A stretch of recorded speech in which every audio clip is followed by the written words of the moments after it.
My name is Dylan CineMasai Green, and welcome to the Real Notes podcast. I speak with rappers, producers, journalists, and other hip-hop adjacent figures about their relationship with movies, and, if at all, film inspires their craft. Guest this week is Brookyn-via-North Carolina photographer, collagist, and organizer Suchi. We spoke about Fright Night, all about Lily Chou Chou, Speed Racer, the 1960s rom-com The Apartment, coming into her own creatively in North Carolina and settling in New York, how her photography practice is inspired by film, the art of zine-making and event booking, dispelling misogyny in the underground music scene, and stories behind a handful of photos involving underground icons from Billy Woods and Elucid to DJ Haram and Shemar. Come fuck with us. What's cracking, everybody? Welcome back to Real Notes. I don't remember what day it is. It's Thursday. That's the day. It's Thursday. Yeah, I've been running around a bunch, and but I'm fed. I'm full of green tea lemonade. I'm ready to fucking rock. My name's Dylan Green, CineMasai. Got a lot of names. Do a lot of shit outside, inside, all sides, and I'm with somebody who is a certified roadrunner in her own way. Like when we first connected, what's it been, like barely a year at Yeah, this point? it was probably last September. Okay, yeah, because I remember it was at not Young Ethel's, it was at At the other Knockdown spot. Center, I think. Which one? At Knockdown Center? In No, September? it was before Knockdown Center. We met for the first time at the Free Music Empire show, wherever that was. Oh, that was Young Ethel's. That was Young Ethel's. But we Okay, cool. didn't talk that night. I didn't talk to anyone that night. I just Right. Okay. Then yeah. Right. Okay. yeah, Yeah. Okay. Yeah. So we acknowledged each other post that show, and then we met for the first time at Knockdown Center. I think that I was it. think I so. think you're right. Yeah. Yeah. Okay. Sorry. Yeah, so, no, it's okay, but that's crazy that it's been that long, but also that short, if that makes sense. Yeah. Yeah. It really dead doesn't feel like it. But man, I'm I'm even trying to figure out how to describe all it is that you do. Like photographer, zine maker, connector, event organizer, fucking collagist, a bunch of shit. But Suchi's here, North Carolina's finest. Her work's all over the place. If you're listening to this, chances are you've seen her photography somewhere. She's incredible. I've commissioned her. You should commission her. Other people should. Thank you for being here, Suchi. I really, really appreciate it. Thank you for having me. This is such an honor. I mean, I've been listening to, you've interviewed so many great people who I love and just who I admire, even who I don't know. So yes, I'm very happy to be here, and again, very excited and honored too. And to have it be the day after your birthday, it's just funny. Yeah. How that worked out, Yeah. That's just how it goes. I was actually originally going to say if we should just do it on my birthday. But then I ended up getting a tattoo yesterday instead. So it's like, oh, Dylan's going to have to wait until the day after. But that would have been cool too. That would have been fire. What tattoo did you wind up getting? It was Flash from this artist that I met through work. Funny enough, I was shipping them a package. I work for an organic cotton underwear company, and I was shipping them a package, and I realized that their address was my same street. And I felt really creepy, but in the email I was like, we're basically neighbors if you want to ever hang out, and gave them my number, and then they texted me, and then we hung out, and they're a tattoo artist. I'm like, who better than to tattoo me on my birthday? But it's really cute. The design is a person kind of clinging on to the lower corners of two different butterflies' wings. If that makes sense. They're just kind of dangling between them, and I have 3 different butterflies already tattooed on me, and they're all by different artists, and were commissioned to be special in their own ways. So it was cute. I was really happy to get it. It's not super deeply significant or anything, but it just felt aligned with me, and Word. Yeah, I guess for me, getting tattooed is more about my relationship with the artist, I guess, and associating it with the memory as opposed to the actual like aesthetic or Right. whatever. Yeah, like I don't know. So it was special. It was a good day. That's cool. It's a timestamp, you know. Yeah. Desiree has so many tattoos. I can't even like I should know how many tattoos Desiree has, but I can't remember exactly how many.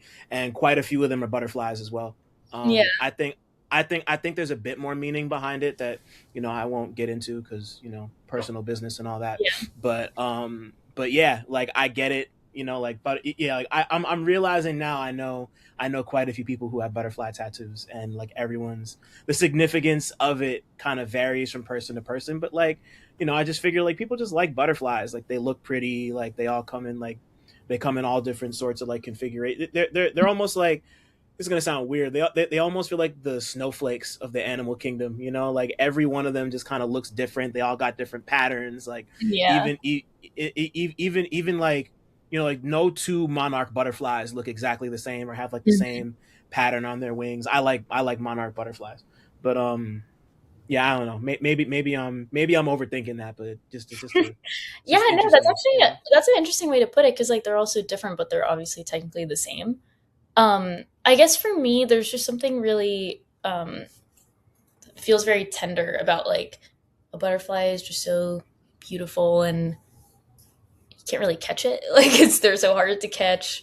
Um, yeah, so I guess like there kind of is like a loose meaning behind it. But honestly, even just aesthetically, I really like the idea of having one object or being or whatever that's like the same and then having it interpreted through different artists lens.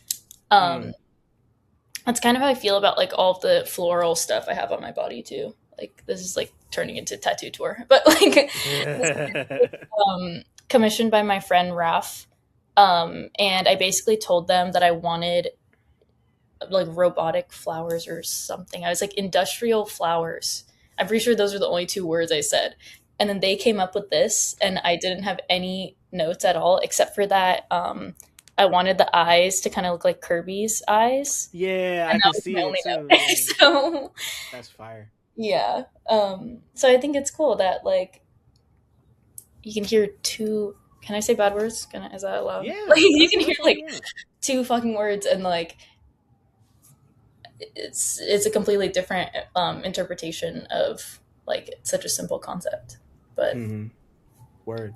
I wanna get more into that idea because I feel like that's applicable to a lot of just like the art you make and the stuff you do. But we gotta do the roll call. I gotta ask you about movie shit. So Suchi, what was the last movie or TV show you watched that you had a strong opinion about? oh, that I had a strong opinion about. Well, Yeah, the good or last bad. okay, the last movie that I watched was Fright Night. Hmm. Um, I haven't seen like most movies. I feel like, if, especially classic movies. Um, so it was my first time watching it. I watched it last Saturday. So Um, this was I'm sorry to cut you off. This is the original Fright Night, the not the one original, from 2011 or no, the 2010. one from Okay. the 80s, 85.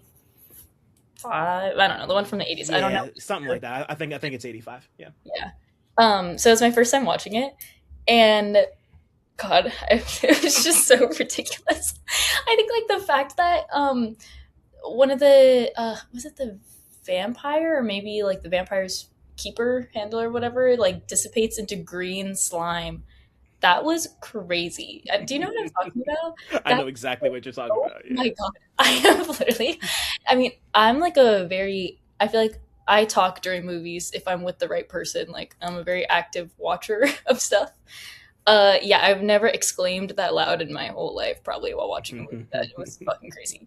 Um, so yeah, that's just ridiculous. And I think just like how camp it is, like it's Hmm. not scary, but it's still a little bit creepy, but it's like has this kind of like Edward Scissorhands bizarre undertone to it all. And I think the fact Yeah. that the vampire killer is just an actor, but he actually has picked up a lot of knowledge about vampire killing through his roles, that feels very kind of related to what I do in a lot of ways too. Like personally, I feel like I'm very much just faking it till I make it kind of thing. Um, and it's funny that at the end of the day, he kind of grew into that role of like, you're actually not just an actor. You actually are contributing to like vampire killing. So yeah, I Yeah. guess it's like kind of making it fake deep, but yeah, no, it was cool. I mean, I guess I wasn't really expecting to enjoy it that much. I thought that it would be just like only corny, not at all camp, but I thought it did a interesting kind of back and forth. But yeah, I'm definitely playing catch up with movies, and like I feel like I always have a running list of things I need to watch that like people tell me, especially like people older than me tell me that they think I'll enjoy. Um, Definitely just like playing playing catch up. Yeah, I feel it. I mean, yeah, like it never really stops, like I've got a running list of like 80, 90 joints that I gotta yeah, like, and one of them I tried to watch 2 days or 2, 3 days ago and I fell asleep on it, which like Really? almost never happens. Because it was late.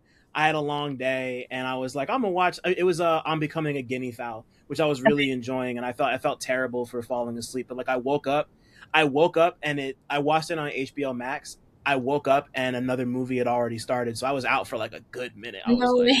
I was like, I definitely need to watch this again. But I wanted to touch on Fright Night because I really really like the first one a lot. It's also like I agree with everything you said about it. Like it's a really fine line between something being corny and campy. Like I think people associate those people what's the word I'm looking for? Um Conflate those two. There we go. They conflate those two a lot, and those two aren't mutually exclusive to me, you know. But Yeah.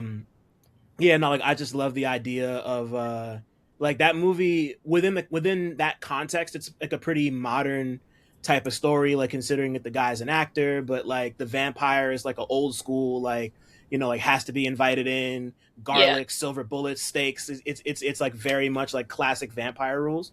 And it's on my brain because I just watched the remake from 2010 2011 over the holidays, Okay.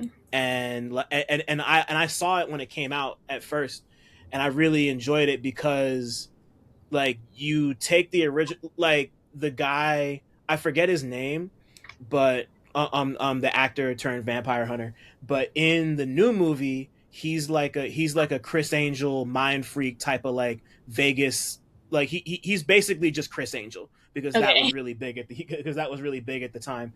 And I appreciated the way they kind of like modernized the whole concept, because like they turned Colin Farrell was the vampire in this movie, and they kind of made him a very, like, he's still very much an old school vampire, but he's adopted the role of this kind of like sleazy Lothario, like Svengali type dude that's like a very modern interpretation of like Batman.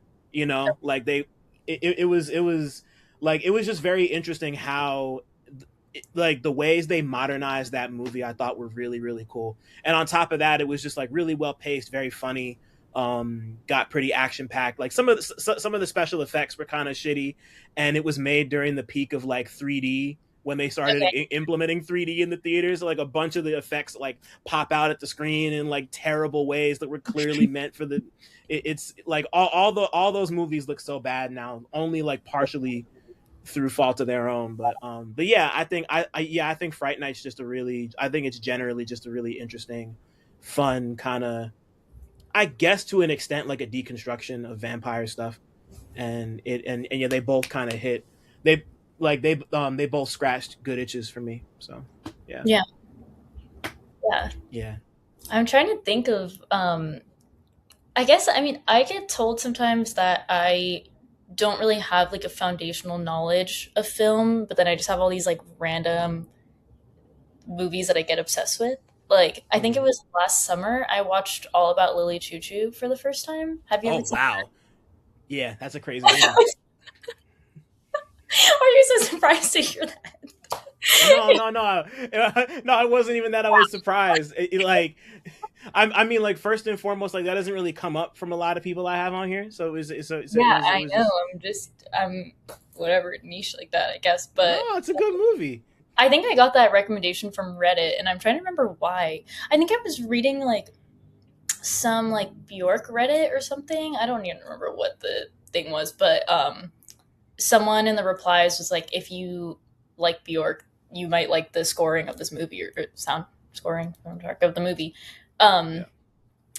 So I watched it, and it was so beautifully dark and disturbing, and like so visually stunning. And I also really liked. So funny enough, it kind of reminded me of Hackers with like all of the code flashing up on the screen. It's like very computer, and that's kind of my whole thing. Is like, you know, we're all. I mean, I guess now we're kind of just like living in the computer, but like I just think Yeah. the aesthetic of having literal lines of code that probably isn't even real code just flashing up on the screen over and over again to symbolize computer. Like I think that is so funny. So I liked that All About Lily Chou Chou kind of like threw that in that like unserious quality into such a deeply serious movie. Um and yeah, the music in that was like so gorgeous. I mean, I listen to that soundtrack all the time. But if I'm in that kind of mood, you know, like Yeah. it takes me to that place. And every time I recommend that movie to people, I'm like, take this recommendation with a grain of salt, and also trigger warning, and also let me know what you think after because it's like Yeah. I don't know. And yeah, it's like I feel like I'm getting flashbacks to the movie right now with like the tall grass fields. Like, oh my god, it's yeah. Yeah. Yeah, no, it's one of those, you know, like it's like that's the type of movie that you don't really have a there's no in the middle opinion on a movie like that. Like you're either gonna it's either gonna like warp your psyche and it's gonna become your new obsession, or it's like I didn't get it, I hated it, it was too what it like it's the type of movie that's gonna draw a strong reaction on either side. Yeah. And that's part of the reason why I love it so much. On top like on top of the I'm trying to remember what year that came out. I know. I'm thinking about it too. I think the 90s, right? 2001. Oh, okay. Yeah, I mean that's I just just like checked it. such a specific time to. Also, the fact that it touches on like fan culture, internet culture, kind of in such its early stages. I think that's why. I mean, I watched this last summer. Um, I think watching it from that like I guess 2025 perspective of like early internet fandom and parasocial relationships and like Yeah. all these other things about like how we think that we're all so disconnected, but in reality we're all on the same earth and we're in the same cyberspace. Especially like if you have a niche interest, you're interacting with the same, you know, select like couple thousand people across the whole world, you know. That's right. And I think I think I watched that after I got back from London, and I was there doing some photo stuff, and I was actually at a show in a it was like an amphitheater park, maybe like an hour outside of Central City in London, and it was to see Klein and the Twins, Klein. and there were amazing. two other acts that I didn't catch, but I saw the Twins and Klein there. It was stunning and gorgeous, and it was so cool that it was in this like amphitheater kind of set up, and there were like kids running around, and they have these like droning feedback sounds, and I don't know, it was like so gorgeous to have it in a park like that. Like they really did an amazing job. But anyways, I met a couple people there, and then I just went about my day. Like I went to the show by myself and I just went home. And then the next day, I met up with an artist to do some press photos for her, just like a London-based artist who I had met online. And we ended up really clicking, and I went to her studio session with her, just like tagged along. And then boom, it's the same people that I met the day before, an hour outside of the city at the Klein show. I'm like, what are you guys doing here? They're like, Suchi? No way. Like they were like so we were all having this like simulation kind of moment where I'm like, I'm not even supposed to be here right now. Like I just tagged along to the studio session because like we just wanted to keep hanging out. And it was so bizarre, and one of them said that to me. They were like, well, if you have a niche interest, like if you listen to Klein, you're part of can you hear that helicopter? If you listen to Klein, you're part of like a subsect of like weird non-derogatory people. So like there's only so many of us, you know, like we're gonna find each other. So God, it was so funny. So I guess like um watching All About Lily Chou Chou kind of like honed in that point as well. I mean, I guess especially when the internet was a lot smaller than it is now. Right. Yeah, no, there's a couple things I wanted to touch on there. First off, the movie coming out in 2001 and being kind of like as techy as it is in that very specific way, like it's Mhm. hard not to compare it to something like The Matrix. Like I mean, like The Matrix kind of like The Matrix and the idea of like code flitting across a screen, like that was like at that hit the entire fucking creative world like a truck, Yeah.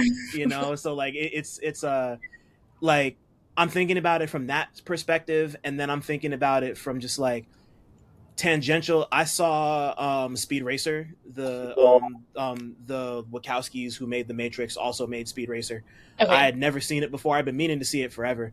And like they were showing it in IMAX. They just re-released it because the movie's like almost 20 years old at this point. But just kind of like but just kind of like watching that movie and seeing the way they employed color and just like have, have you ever seen the original Speed Racer cartoon like in any way, Mm, like whether it's like a clip or a show or a gif or whatever? I don't think so. Not to my knowledge. So like so like the way it was animated, I mean, it was an anime, but like it kind of had this sort of it almost kind of looked like one of those old like when people used to do animation and it was like drawn characters but they had like human mouths and like Okay. that's how they would talk. It wasn't exactly that, but like the style was kind of like choppy, herky jerky in that very specific way.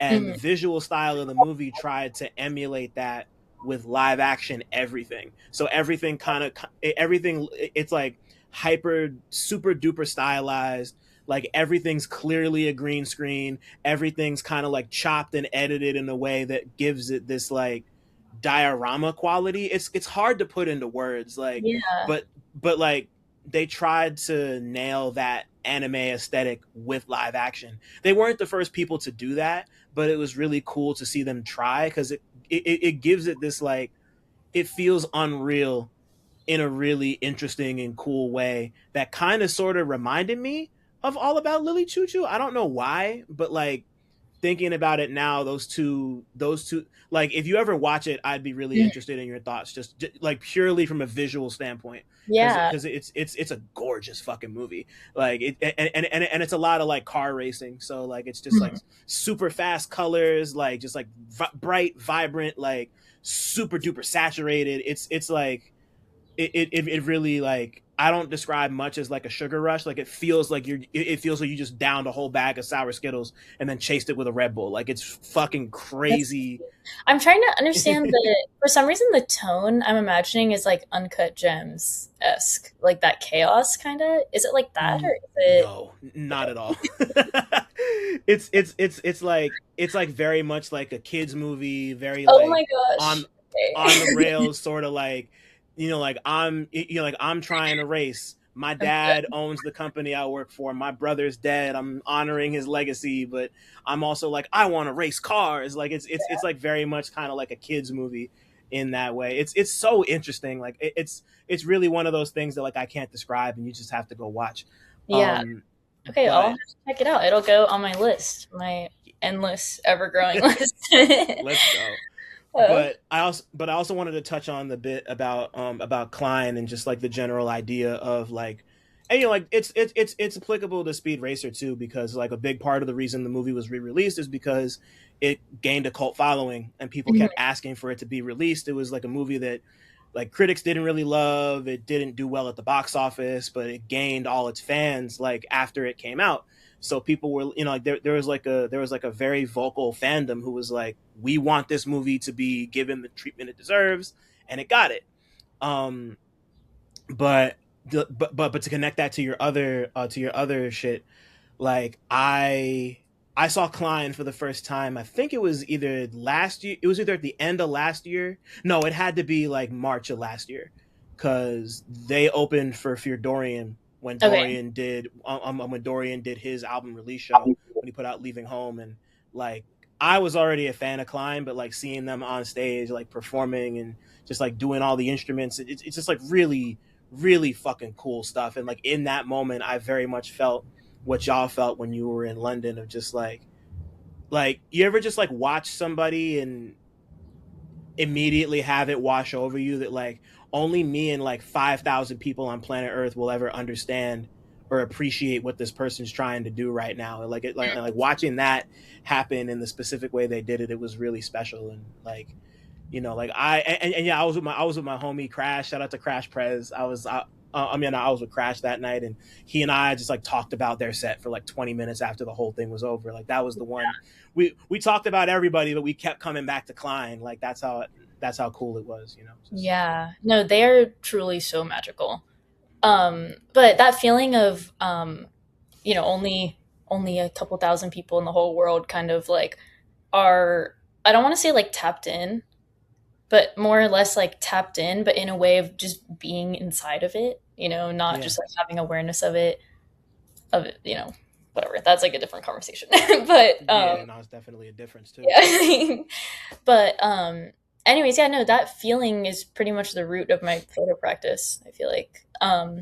Because for me, I feel that way every day. I'm moving about my life. I'm like, I'm kind of understanding all these intersections and like how I fit into all these intersections. And, I completely agree. There's only a couple thousand people. It's growing now, depending on what you're talking about, I guess. But like for a lot of the specific scenes that I'm involved in here, I guess a lot of my practice is based in like trying to catch that as if it's like a lightning bug or something in a jar.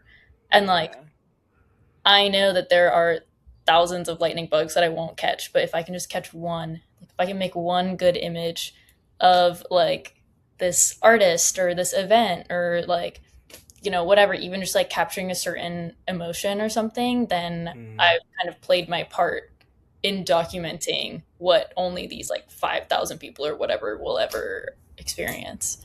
Right. And then that shit lives forever, like it's like you'll talk to people all the time about like, oh man, I wish they wouldn't use this one photo of me from like 10-15 years ago where I was like too young, or like I hate that outfit. And it's like those like those images, like you'll have like these huge artists and you'll see the same 5 pictures go around, and even like regardless of how people feel about it, like those pictures get used for a reason.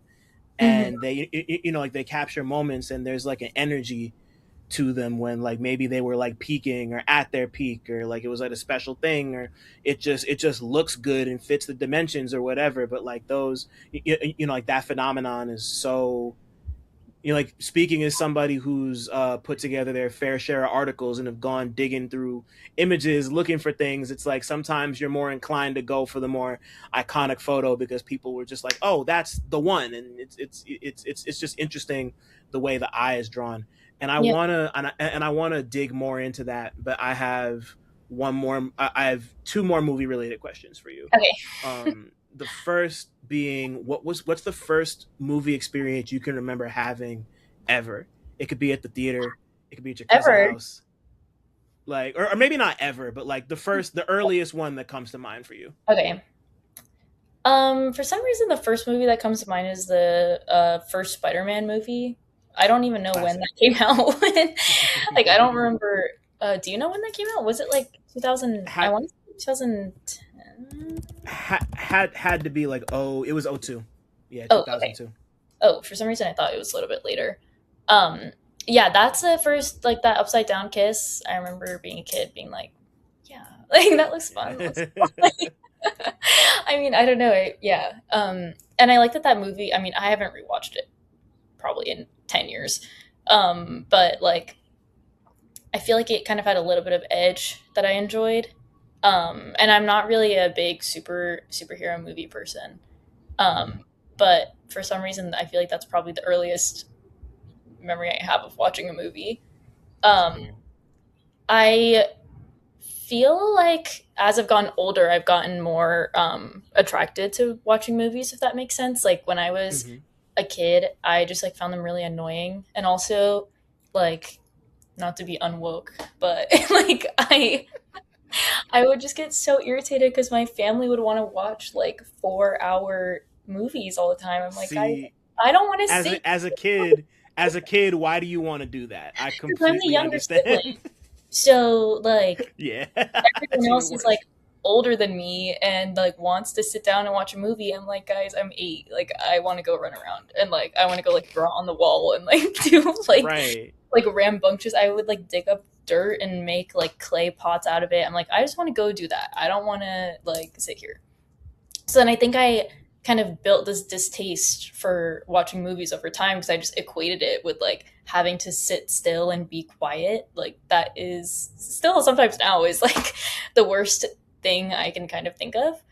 Um, but all of that is to say that I feel like as I've kind of like mellowed out a little bit, it's been really informative of my photo practice to like watch film. I mean, I actually Mhm. don't really keep up with a lot of photo work that's out there because like I kind of find it distracting if that makes sense. Like I don't want It to does. subconsciously mimic someone else's perspective as opposed to just forming my own. Right. Um, but with film, it feels like I'm still absorbing a lot of that inspiration, but without having it be the same medium of like a still image. Yeah. Um, so yeah, I don't know. So I No. don't have too many early. I'm like the Hannah Montana movie. Like that was uh, I was obsessed with the Hannah Montana movie definitely when I was a kid. Um, I I feel it. I was obsessed with the Lizzie McGuire movie, so yeah, yeah. I know I'm aging um, myself. Like, nah, man. Nah, that's all good. I love that answer. I think that's great. I think that's a perspective that quite a few people have, and mm, and then like especially considering that you've grown into it and it started to inform your practice. I want to like the next question I usually ask is like what the capital M movie was for you, like the one that really kind of touched you in that specific way and like broke through the I need to sit down for 2 hours and be quiet like yeah. type shit. Well, first off, I think like moving out is the first thing because I'm like, oh, I can just like watch a movie on my own. Sure. Yeah. So that's the first. So the second, I think the movie that probably did that for me was The Apartment. I think it's from the Oh, 65. yeah. Um, that was actually a recommendation from my dentist. Very random. I don't know why. Well, I was kind of in a kick with the Saw movies. I got up to number 8 before I was like, I don't need to keep doing this with my time. Um, so I was telling my dentist about that because he asked me, "Have you been watching any movies?" And I was like, "I mean, no, because I don't really like movies, but I've been watching all the Saw movies." And he was like, "Oh, well, if you like the Saw movies, maybe you'll like The Apartment." And I have no idea what the correlation was at all after Yeah. that. Wow. I really don't know. But yeah, I took him up on it, and I've probably seen that movie like 10, 15, 20 times. Like I really watch it a lot, and it's um, I guess I'm not exactly sure why, what about it is so striking to me. Um, but I don't know. I mean, I'm obsessed with Shirley MacLaine.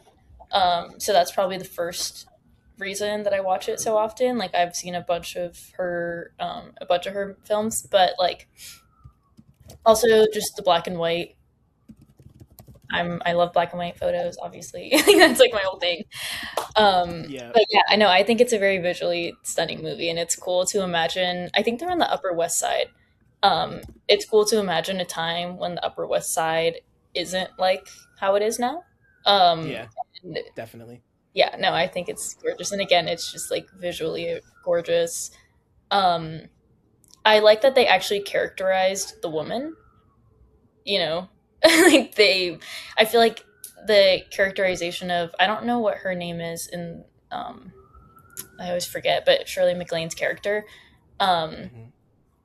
they actually characterize her in a very thorough way with like mental health and all of these different things, even talking about like her self esteem and like identity as a woman who's like working in this like lower tier position in a big office building.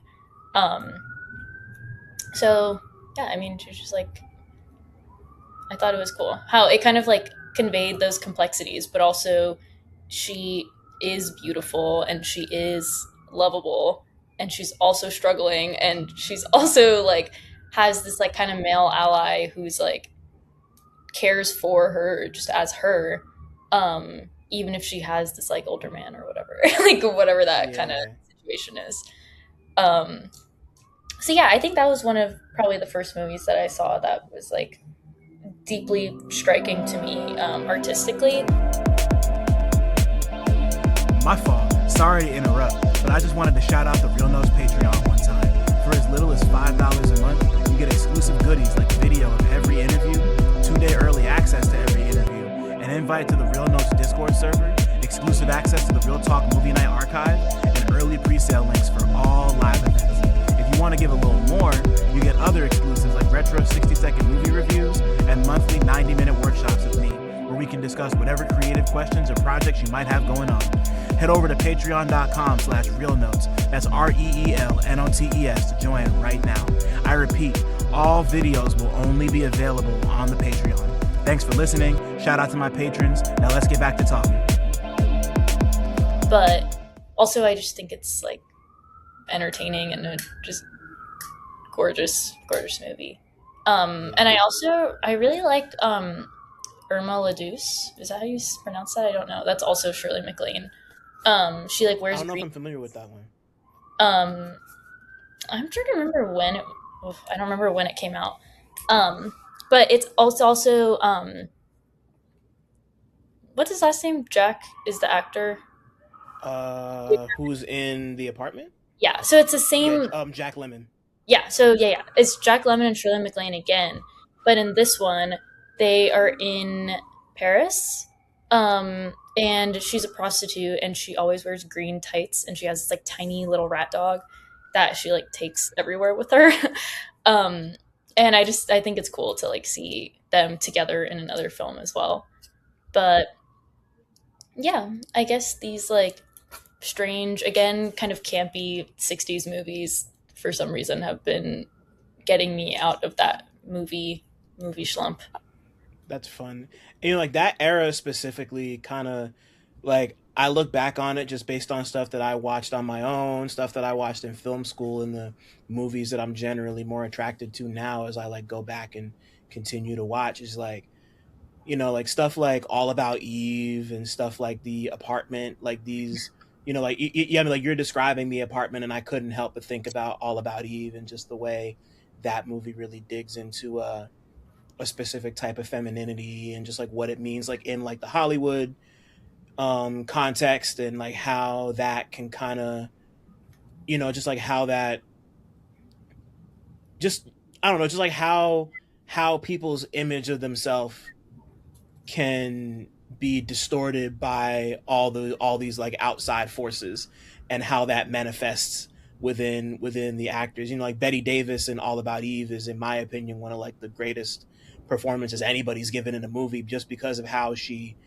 just like there's just like a lot of bad energy there, but she acts it so well. You can she says a lot about her character without it needing to be explained or said. It's just really it's a really incredible performance.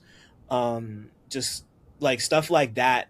I think that specific era, like even leaning into like melodrama stuff from like the like Nicholas Sirk, like Imitation of Life type stuff, is like those types of movies really hit that nail of being incredibly thoughtful and layered, but also just like work as movies. And Mm. you don't need to have that specific critically trained eye to appreciate what they're trying to do. It just kind of it work like movies like that just work on every level.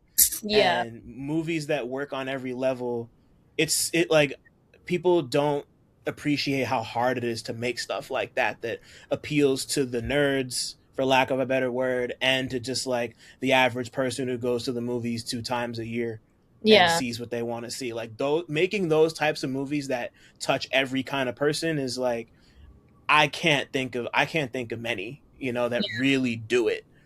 And I think stuff like that really does, because like another perfect example. For the first time, I watched this movie from 1990 with my dad called "To Sleep with Anger." It's Okay. by a guy named Charles Burnett.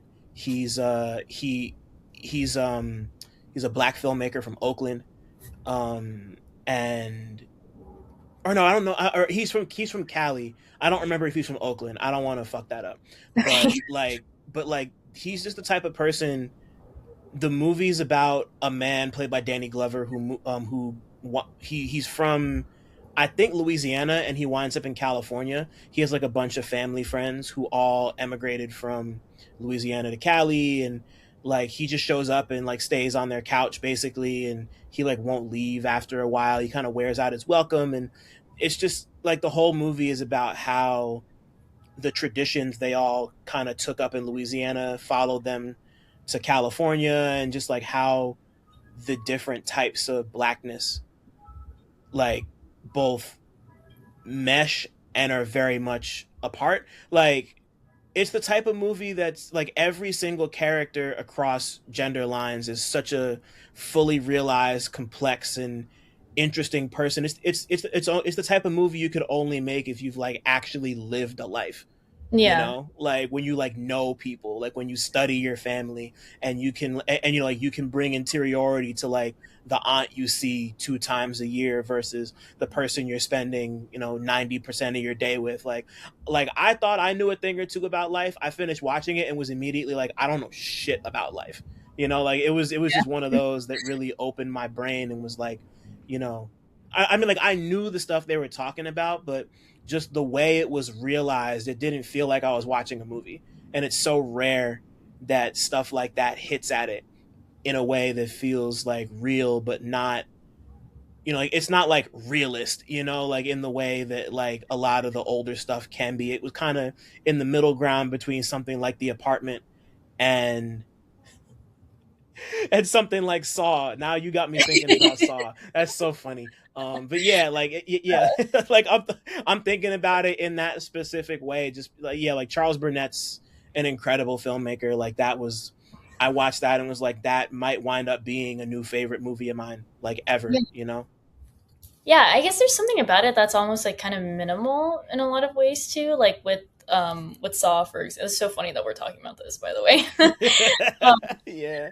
with Saw, for example, I think it's so funny how the whole premise is like you're a morally corrupt person. You deserve to be trapped until you die because I'm Jigsaw and I'm evil. You know, like I just think it's so Yeah. funny. But it's so funny the different scales. Like there's like a healthcare CEO. I think that's Saw 7. Yeah.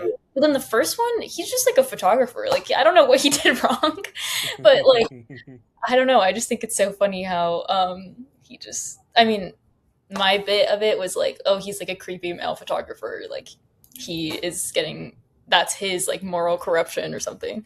Yeah. Um, but yeah, there's something about it that's like so minimal that I feel like you can kind of apply your own experiences to onto movies like that sometimes when it's not so on the nose and shoved down your throat. I think that's another thing Right. that gets really irritating about like especially the way that a lot of modern movies are made. It feels like so insulting almost like the substance for me. This might be a hot take.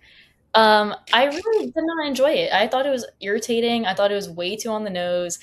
I it felt like one of those movies where they were being so obvious about all of the messaging that it just didn't really resonate with me in any sort of abstract way. Like there was very little left to the imagination with like um the story they were trying to get across. And I also just thought it was just a disservice to like have like a conventionally attractive white lady be like the I don't know how they distinguish the characters. I don't remember, but like I don't know. I really didn't like that one, and I really I wanted get to. it. I get I it. really did want So to because I'm like I should like this right now, but also again, it feels almost like how a lot of marketing now is just so obvious that it's like you think that the consumer is so stupid that they can't come to this yeah. themselves. That's kind of how I felt while I was watching this. I was like, you think I'm so dumb as a viewer that like I can't pick up on anything like, Yeah, minimal it's or just like, yeah, I don't know. right. That was my opinion.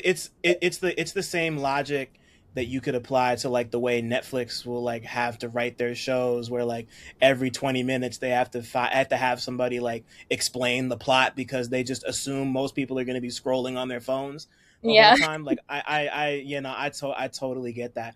I yeah. love the substance, but I think you're right. Like because like as much as I enjoyed seeing Demi Moore do her thing, in my Hmm. head I'm just like, like, and like I kind of explained it to myself as the movie and Dennis Quaid's CEO guy being so cartoonishly misogynistic Hmm. that even like Demi Moore is being kind of subjected to all of these. I mean, like once, like obviously, like like all women have to deal with beauty standards in that specific way, but like I can't help but think like this is fucking Demi Moore, man. Like yeah, like it's just like the most base level, conventionally attractive, like yeah, like I definitely thought about that, and I tried. Like I guess I did a decent enough job explaining away that like like you have to, like do you have any idea how like crazy just bigoted you have to be to like put that on somebody who looks like her like in that specific way, but Yeah. like like I'm somebody who just like as obvious as it was, I just love the body horror aspect so much. Yeah. No, I Yeah, get it. I like get it. it was I just had a like all of that considered, I had such a great time with it. It was so over Yeah. the top and in your face and stupid, and it clicked on the frequency, man. Like it just You did it know, for me. But I wish aesthetically, like it was filmed almost like Saw One or like the Blair Witch Project. I I think if it respect was that. Yeah. in one of those two like similar kind of kitschy styles, I think I really would have enjoyed it. Because the thing is, love the message, hard agree. Like I think it's a, but okay, I want to also say like introducing a message like that to a mainstream audience is undoubtedly like difficult. Yeah. Um, and I almost kind of felt like it almost felt like the Barbie movie to me in a lot of ways, because Oh, we're they going there. needed to take they needed to cast like palatable mainstream actors so that people would pay attention to what the actual message is. So, Right. I'm like, I agree with the substance as a concept. I understand why they made those choices. Because they obviously need to teeter between like being too, what's considered too radical or whatever, and like still appealing to this like mainstream kind of audience. And I think the casting decisions that they made, and even like the way that the movie was filmed and everything made a lot of sense to make it like a big hit, and boom, it worked. So it's like, that's fine. But I think, for the actual quality of the film, I think it would have been also, I kind of was hoping it would be like more scary and not just gross. Like I just kind of felt Yeah. grossed out. But again, I'm like, if it was filmed like the Blair Witch Project, that would be really scary and it would be like very dramatic and hold a lot of weight. I just feel like for me personally, that weight wasn't really there. But Yeah. yeah, they did their thing. I don't know. I just like, I watched it and I was like, that was cool. I understand why it happened, but I don't think I like this. But socially, I understand. And like Yeah. I get its place. But yeah, just standing alone, I just didn't really, yeah, I Yeah. don't No. know. Yeah, no, I appreciate that. I think and yeah, like to your point about Barbie too. I felt like as much as and you're like Barbie's a movie I also enjoyed. I saw it in Chicago when it came out, and like I had a very similar feeling of just like the message is great. It looks fun. I had a good time watching the movie. It like it definitely felt like baby's first deconstruction of gender politics in a Yeah. lot of ways. But then I had to remind myself like everything's new to somebody. The kids who are undoubtedly going to go see this movie will be introduced to this and will Hmm. hopefully be able to expand on this at some point. Yeah. And then and, like I felt the same way seeing America Ferrera give like that speech near the end where she's like talking about all the double standards that Hmm. women have to go through, and I'm like, oh man, like if somebody had put this in a movie like 10 years ago, like it would have been the like that like it would have been this like atom bomb that just like really Yeah. would have clicked in a way that it obviously clicked for people, and I'm happy that it made its way in there. But I was like, this just feels like it feels like somebody had this idea 10 years ago and put it in this movie now, if Hmm. that makes sense, you know, like Yeah. just in the way it was like delivered and written, like, it was but I had but just like on like a purely entertainment, like as a like as like a more thoughtful than average type of blockbuster movie, I enjoy Barbie. I've seen it quite a few times. Yeah. um yeah, it's cool. But I completely feel you on both counts, because I think it's important to take all that into account. Yeah. um Also, like, it means something to someone, and that's important enough, you know? right. I think that's fine. Yeah. Um, No, 1,000%. yeah, I think also I'm just like stuck in art brain sometimes, all the time, a lot of the time too, where I'm like, I wish I could just enjoy this, but I Yeah. don't like it because I'm picky and like I don't know. Yeah, I'm picky and specific, and like that's okay, but it means I'm picky and specific, and like it takes a lot. I feel like for like stuff has to shock me. It has to be like, oh, that was surprisingly good for it to be good in my eyes. Because again, I'm picky Mhm. and specific. So yeah. Um, to Barbie, Yeah. I guess. Yeah, love her. Like, No, I feel that though. But yeah, I wanna start digging closer and closer to your practice, yeah. and like how like yeah. So like, I mean, I guess I could still ask this question the way I normally ask it. Like, when did music become capital M music for you? Like, not even in terms of wanting to like be a part of it or Mhm. document or capture it, but just like enjoying music on your own terms. Yeah. Well, growing up, I would always listen to the radio with my dad. Um, I didn't really have any music taste bestowed. Is that the correct word? Like passed down to me by my Yeah, yeah, parents. you got it right. Um, yeah, I'm the child of immigrants. My mom used to talk about like listening to her Michael Jackson records before she immigrated to America, and then she moved here, and then it was like forget all of that, you know. So I didn't really have any specific, I guess, like American music that was kind of like passed down. Um, but yeah, I have a lot of childhood memories of driving around with my dad, listening to the radio, and we would always listen to 95.1 in Charlotte, or 97.9, I think. 95.1 was kind of like pop music. They would have little like shows and stuff. And I think 97.9 was the hip hop channel. Hmm. So my dad was like so funny enough. Like we would just listen to so much rap and hip hop together, just driving around. And he's a very like fun loving kind of guy. So he was just like he loves like kind of upbeat, dancey music. Um, so yeah, I guess that was kind of like my impression of music growing up. Was like I always associated it like with my dad with the car. And it was like being fed to me through the radio basically. Um, and I don't really have like one specific moment when that changed. But I was always obsessed with music videos. I feel like in middle school, I became obsessed with music videos, and like I really just enjoyed the experience of having visuals that were carried by music. That was something that always kind of stuck out to me. But yeah, I guess I don't really have a specific moment when it became capital M music. I guess Cool. over time, um, that kind of formed itself as I Hmm. found. Yeah. And I feel like the internet kind of had a lot to do with how I formed my music taste as well. like being involved in like random online subcultures and stuff, like SoundCloud rap era. I feel like I was all over that. Um, so yeah, yeah, maybe that's where it Cool. started.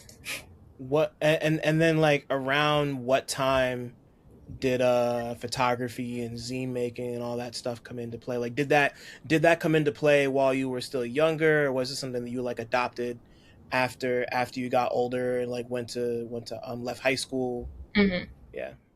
Well, I started making visual art. I mean, I guess like as young as I can remember. I used to primarily enjoy painting. I used to oil paint with one of my mom's friends growing up, which is Hmm. to be like a kid oil painting. Like you use such harsh, toxic chemicals. But yeah, so I guess oil painting was kind of my first like serious exploration into art. And then I picked up a camera probably when I was in like fourth grade. Like I was really just all over everything. My parents had a bunch of camcorders and like older digital cameras laying around. So I was always messing around with those and like the cameras on like their BlackBerry and flip phones and whatever. I've always had a really bad memory, if you couldn't tell from this entire conversation. So for me, photo has always been a way to kind of like grasp for remembering things. Like oftentimes if I think back to what I was doing, in April 2024, I have to look back through like my archives and kind of piece it together that way, like I'm a detective or something, because I was so shot. On It some memento shit, yeah. makes me feel like, do I know what's going on? Like, I don't know. And I've been this way since I was a wee child. So, um, yeah, for me, I guess like photo kind of feels like preservation in a lot of ways, and like it's very grounding to know like time is passing. Here's all the stuff that has happened since this last like marker of time, and here's evidence of it. Like it wasn't just like a dream or a hallucination or something. Um, so yeah, I totally kind of lost my train of thought there, but I guess, how I got into doing visual art. Yeah. Yeah, photo to me has always just been like survival in a lot of ways. I don't know. It's just like what's always felt right to me. Um, but I guess it kind of got more serious towards the end of high school. I had a digital camera that I think it was my dad's. He just kind of had it for like capturing memories. He wasn't even like a hobbyist photographer or anything, so like he wouldn't really use it a lot. But I would use it with my friends. We would just run around like cornfields in North Carolina and just like take photos for fun. Um, and that's actually a lot of how my practice is now as well. It's so like special and fun that it's been like nearly 10 years, I guess, since all of that. And like I still have a lot of the same habits, except for now I'm in New York or London or back in North Carolina or like doing whatever. Um, so yeah, I guess just capturing people that I love, and again like trying to hold on to trying to remember like how I felt about them, and like all these like extremely fleeting memories and relationships and stuff. um that's kind of how it all started. Wow. And I want to touch on another aspect of that, like Uh-huh. another aspect of what you do, which is or like what you occasionally do, which is like zine making. And I Mhm. know you've like taught classes about that before, and just like first off, where were you teaching, and like just like working with children generally, like teaching them about the basics of like putting together something physical, and some people might see as archaic, but I don't, like at all. I think zines are super fucking dope, and and like they're timeless in that specific way, like especially within the scenes we run in. So like what so like how did that opportunity come your way, and where did it happen? Like, was this while you were still in North Carolina, or did you do that up here? Like, just break that down for me. Yeah, sure. Funny enough, I'm actually teaching a workshop tomorrow. I'm really Oh, let's excited. go. Yeah. I guess that, well, for me, zines have always been intriguing because of the physicality of it. Um, Growing up, I would like sneak into my parents' room if they were like working or something, and I would go through all of their photo albums from before I was born. And I would do this for hours and hours. I would sit there sobbing, crying. I'd probably be like 10 years old. Like, I don't know. I was like, honestly, like too old to really, really remember, or too young, sorry, to really, really remember. Um, and there was just something so striking to me about having images from 20, 30, 40, however many years ago, just sitting in front of me. You know, I'm like, these um, pieces of paper with ink printed onto them have like traveled across the world and have lived in like 10 different houses and like all these different things. So something about that, like ever since I was a kid, was really striking. I would always imagine like the eyes in the images were like looking back at me. And like if I would revisit the same photo albums year after year, I'd be like, hey, what's up? It's, you know, it's been a year, as if I was like Yeah. having conversations with these images. Um, so yeah, it sounds like almost like too whimsical, but yeah, like, that's kind of why the physical aspect of zine making has always been like very, emotionally resonant with me. But I started making zines in Charlotte in 2020. I used to be part of the zine collective called Wisteria Zine. It's no longer inactive as of last year, so we were doing stuff for like 5 years together. And I actually got connected to them through a mutual friend, in Charlotte, and they were originally just looking for a photographer. And then eventually I ended up being a lot more involved and like would be creating graphics and zine pages. And then eventually the previous people leading it weren't able to lead it anymore. And then I kind of was like pushed into that role, I guess. Like everyone just wanted me to do it. Um, Mm-hmm. so I guess I was kind of like running that for 2 years. And then after we all kind of had scheduling conflicts and it just wasn't really, it was very like classic collective dissipation where like it just wasn't really working as a group effort anymore. Um, Yeah. I have kind of continued to make zines on my own. Like I made a zine for Michael's Save the Bees. That's like still one of my favorite zines I've ever made. I think it's so fun. And I put that together in like 2 hours. There's like screenshots from their Instagram. There's memes. Like it's just like really, really unserious. And I think something about combining the physicality of print media like that, with sonically experiencing music, I think is, just special. It makes it like a full circle experience. But yeah, so I guess that's kind of how I started making zines, and the practice has kind of evolved with me as my photo kind of evolves as well. Um, and sometimes I make zines with my own photographs, and sometimes I don't. Like the one for Michael was with photographs that they provided me with. Um, and then I think I overlaid some of my handwriting on top of it. So Mm-hmm. yeah, I guess zine making is a way for me to combine this, like these childhood experiences with these photo albums with collage elements of like handwriting and cutting up images, printing, rescanning, like crumpling stuff, um, along with photos. It's cool that I can kind of bridge all of these interests together, in making zines. But as for the workshops, I actually don't teach kids. I've never really taught workshops to kids. I've taught my zine making curriculum at in two different undergrad classes at Fordham. Um, because I went there for undergrad, so I stayed in touch with the professor, and she occasionally will have me teach a workshop in her classes. And it was really cool because last semester I actually got to help design their midterm as well, which was a zine salon. Um, and all of the zines that I like encourage people to make in these workshops are interactive in some way. Like they are zines, but they also kind of act as like socially engaged art, if that makes sense. Like kind of serving as an invitation to the viewer as opposed to this like writer reader relationship. It's kind of trying to intertwine them a bit and Right. encouraging the viewer to do something to make the world like a little better. Like a lot of them are like compliment a stranger or like go hug a tree or something. Like they're just like kind of silly instructions.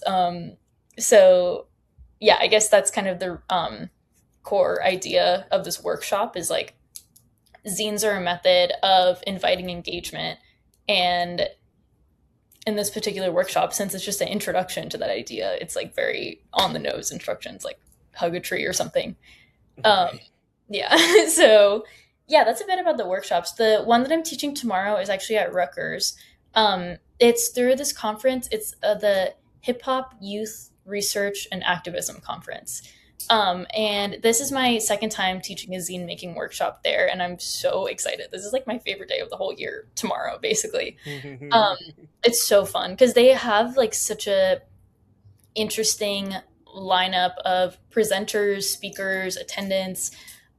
Last year in my workshop, I think there were a bunch of high school kids that were there on a field trip, which was cool. Um, so I got to teach my workshop to them. So I don't know who it's going to be tomorrow. It can be anyone, and like people of all ages attend. I think Shamar's coming tomorrow. Shout out Shamar. Shout That's my out. that's my Yeah. shout out. But yeah, I'm extremely excited because I every time I go, I meet and I make such lasting connections. So yeah, I think I actually, funny enough, someone I met at Hyra last year, he also came to that Free Music Empire showcase show. No shit. Yeah, Wow. I think so. So it's all connected. That's beautiful. Oh. Yeah, like yeah, like I don't know. There's just something like I mean, like I think we're in an age now where people are starting to the pendulum starting to swing back on people appreciating physical everything, Mhm. which is very cool. And like zine making never really went away, but it's like I'm starting to notice just within our space and outside of it, like more people are starting to just like understand the application of being able to like hand something to somebody and be like take in whatever this thought or whatever this work is, you Yeah. know, which is like you really can't ask for more than that. It's like the most direct to consumer thing you could ever do. Like it's like it's like it's like the bedrock of that. Mhm. But I wanna I wanna fast forward a little bit to when you first get to New York from North Carolina Mhm. and start to establish yourself out here. Like what was it like? Because I mean, like, I feel like we've talked about this a bit before, but Mhm. like what was it like adjusting to being out here? Why did you first come out here? What was your first impression of everything, and how has it kind of changed in the time you've been out here? Yeah. It was intense. Like I don't know. I mean, I got here in 2021, so it's crazy, but it's been 5 years. Um, Wow. and well, actually, for the first 2 years, I worked in a high-end steakhouse. It was like a corporate steakhouse by Grand Central. Um, and it was intense, to say the absolute least. Um, yeah, extremely intense, kind of like aggressive environment where it was like politicians, CEOs, like all these people, celebrities coming in, and I'm like, guys, I'm 19. I don't know what's going on. um, It's my third day out here. yeah, like I haven't been alive for that long. Like I don't know what's happening. So yeah, that was really high cortisol first 2 years. Um, and I wasn't really making anything. I was working so much. Like, yeah, it was intense. And I was kind of doing some collage stuff here and there. Photo at that point felt like too much, if that makes sense. But like collaging was like I have all these scrap magazines. I can just do this at home in the middle of the night. Like I don't need to go outside and talk to people, basically. And I was doing a little bit of like self portraiture at that time. But again, like I kind of was neglecting my art for the first couple years I was here. Um, and then I think I'm trying to think of what the turning point was, and I think it was maybe moving around. Like I've moved pretty much every year that I've been here, except for 1 year I did resign a lease in my last apartment. Um, but yeah, I think when I lived in the East Village is probably when things started to get a little stirred up a little bit creatively. Like I found myself just like wandering around and talking to people. And if I was like at a vintage store, just like talking to the person working and hearing about how what the city was like in like the 70s, 80s, 90s before I got here. And I feel like a lot of those conversations drudged up a lot in me and like kind of inspired me to not really like seek out subcultures, but actually physically go places that I was interested in. Because that was kind of the hurdle at that time was like on my days off, I just wanted to sleep. I didn't want to go to a show where I don't know anyone. So I guess like after having a lot of those conversations, I kind of forced myself to like get out of my comfort zone in that way and just like once a week, like just go out and try and like make friends and meet people. Um, and then I moved out to Brooklyn in 2023. Yeah, is that correct? Yeah, I think 2023. Mhm. And that just kind of made it easier to be close to the scenes that I was like participating in. Um, but yeah, I actually started doing photo stuff. I'm trying to remember the first, I think it was with the band Oh Boy. They were probably one of the first bands that I was really doing a lot of like consistent photo stuff for. But up until that point, I would just go to shows like maybe once or twice a week and just take photos and then not talk to anyone and then just go home. And then just like, it's just very Yeah. much like for fun. Um, and then, yeah, I just slowly started to meet people. And then I feel like my practice kind of, I always say like it spiraled. Like, I don't think it evolved. I feel like it's just spiraling. I feel like it kind of like spiraled from there. What? Yeah, yeah. Break that down. Like, what do you mean by spiraled? Well, I don't feel like I have control, but not in a bad way. Cause I thought your intro was so funny and so spot on. Cause like I really do so many random things because I usually always say yes to stuff. Like even I'm trying to think. I was gonna say like even if I'm uncomfortable, that's not exactly true. But like even having this conversation right now, like I am so usually so uncomfortable being recorded. But I was like, that's just Dylan. Like it's fine. Like, like it's just like we're talking. But yeah, no, I have this like deep seated fear of not making sense when I speak when I'm being recorded. Um, but I'm like, I have to say yes, duh. Like, I'm not gonna say no just because I'm uncomfortable. And I feel like that's kind of been my attitude towards a lot of my creative pursuits, like even getting into modeling. Like I randomly walked a runway show in 2024. I'm like, why did I? That's so random. But like, I don't know. I got casted in it and was like, sure. Why would I say no? Like I got casted by actually someone I met while photographing a runway show. She came up to me and she was like, "Are you walking in the show?" And I was like, "No, I have like four cameras like strapped to my body." She said, Um, "Want to?" yeah, she was like, "Oh, well, I'm gonna. Do you want to do this?" I was like, "Okay, yeah, I guess." Extremely uncomfortable. I don't know if I would ever walk a runway again. That's like a type of performance that like I just don't think I have in me. But Yeah, it's pretty um, paralyzing. Yeah. yeah, I didn't know. It was I feel like I just kind of blacked out. But yeah, no, I just try to be as open to experience as possible. And like again, because I do feel so young in the grand scheme of things, I feel like right now I'm just trying to absorb as much experience and just see what kind of sticks. Um and I feel like for me, photo has always been like at the core of that. And like photo, I guess, kind of is expansive in my head, just like image making, whether it's like, what we did together in our photos of like piecing together all these different elements to make a Yeah. complete image, even if it's not like a photograph, whatever that means. Um, that has always kind of been like at the root of all of these different pursuits, I guess. Um, so yeah, it is a spiral because I'm like, I don't know what's coming next, and a lot of the things I book are so last minute. I'm like, I don't know, sure, yeah, like, I'm down. Um, so yeah, it's like a spiral that I'm welcoming. I love that answer. And like and yeah, like especially just down to like one of the things you told me about what you do that's always stuck with me is how you I don't remember if it was intentional when it first started, but just like the way you use like expired film or shit that's like you just really lean into how unpredictable and kind of like snowflakey in that butterfly sense like we were talking about before, like Yeah.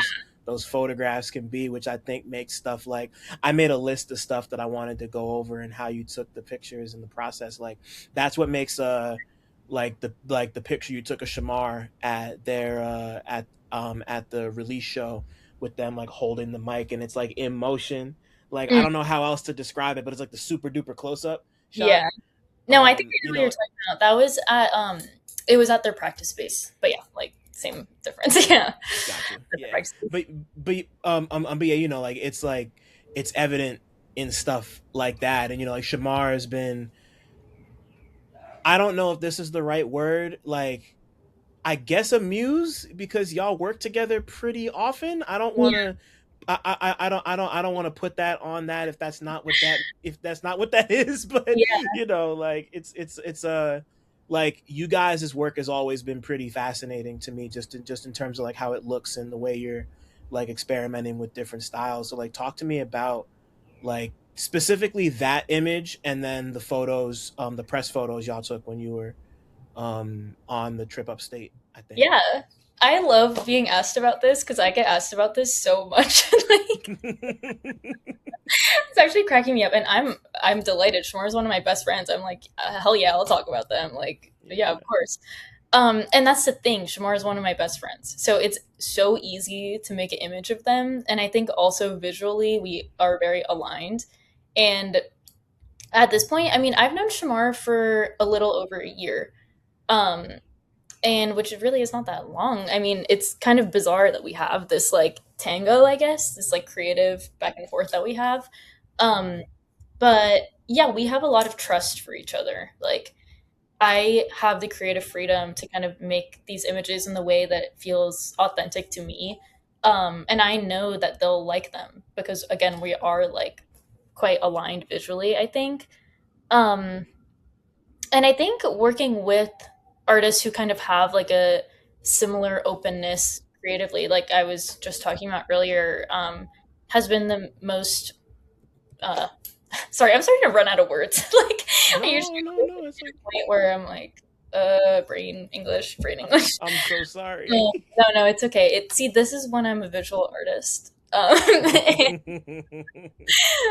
But yeah, so I feel like working with artists who are experimental in this way feels the most aligned to me because a lot of my work is kind of rooted in improv and guessing, straight up guessing, you know, and like, um, a lot of the film I do, and thank you for pointing that out. I really appreciate that. A lot of the film I work with is expired, and like I'm developing it, and I'm like, ooh, what if I develop it for 4 minutes extra? I don't know what's gonna happen, and like sometimes those images turned out like super fried, and there are ways to kind of recover darker mistakes while you're like scanning and digitizing the images, but yeah, I mean, I pretty much only work with people who align with that improv based philosophy, I guess, with producing images. Um, so that's why it's always just felt super natural to work with Shamar. Like, we're friends. He's like, hey, I need a picture. I'm like, okay, when are you free? Like, it's extremely Yeah. no, there's no art direction. I mean, I never really make art direction decks. I just don't really do like branded work like that. No mood board. I don't use Pinterest. Like I'm like I love you very deeply and you're again one of my closest friends. Like I'm just going to see like trying and capture you how I see and I get to experience you. Um so yeah, it's always just been easy. And I just think it's so funny to be asked about it. We've been getting asked about this, Dylan, so much. Like, um, That's so funny. I never would have guessed. Like, but you know, just considering how I know y'all's relationship to be, it just yeah. made sense to ask. I'm sorry. I'm sorry No, again. no, don't be sorry. It's just like, I'm going to hear about this and we're going to have a laugh. You know, like, That's so silly. no, no, it's awesome. I mean, yeah, no, it's, again, it's just been easy. And like, a lot of my photo work is just rooted in friendship. I mean, you have to have that intimacy and trust with somebody to have them have a camera in your face. Like, even for Absolutely. example, the photo with Shamar holding the microphone, that was in their practice space with Sasko Steve. Shout out to So Steve. Sasko Steve, I met up with the two of them that day, and I used to live in that area, so I like walked over randomly. I'm pretty sure I was wearing like pajamas. Like, it was like extremely chill. Um, I don't even think that Steve knew. I think Steve thought that I was just coming to the space to like hang out. I don't think he knew that there were going to be photos being taken. Um, so yeah, that was like very, very low key kind of shoot. And like, those are some of my favorite images. Like, I've shown them in a couple of different gallery shows, and like, I don't know. And I think there's something really raw about how effortless the whole thing was kind of pulled off. Um, and I also used 3200 ISO film for that. It was my first time shooting like that high of ISO. I normally shoot 400. So shooting 3200 was like kind of, it was just like cracked. I don't know. So yeah, I don't know if that was a good answer to your question, but it really is just fun and friendship at the end of the day. Like, you make, Yeah. I make stuff. I want to visually represent your stuff. It's almost like a different language, like translating how I feel and experience his music into like visual form. Um, that's kind of how I see working with them, and like, I listen to their music all the time. Um, Right. but oh yeah, I think you also asked me about the photos in Beacon. I can touch on Yeah. that. Yeah. Yeah. Yeah. Right.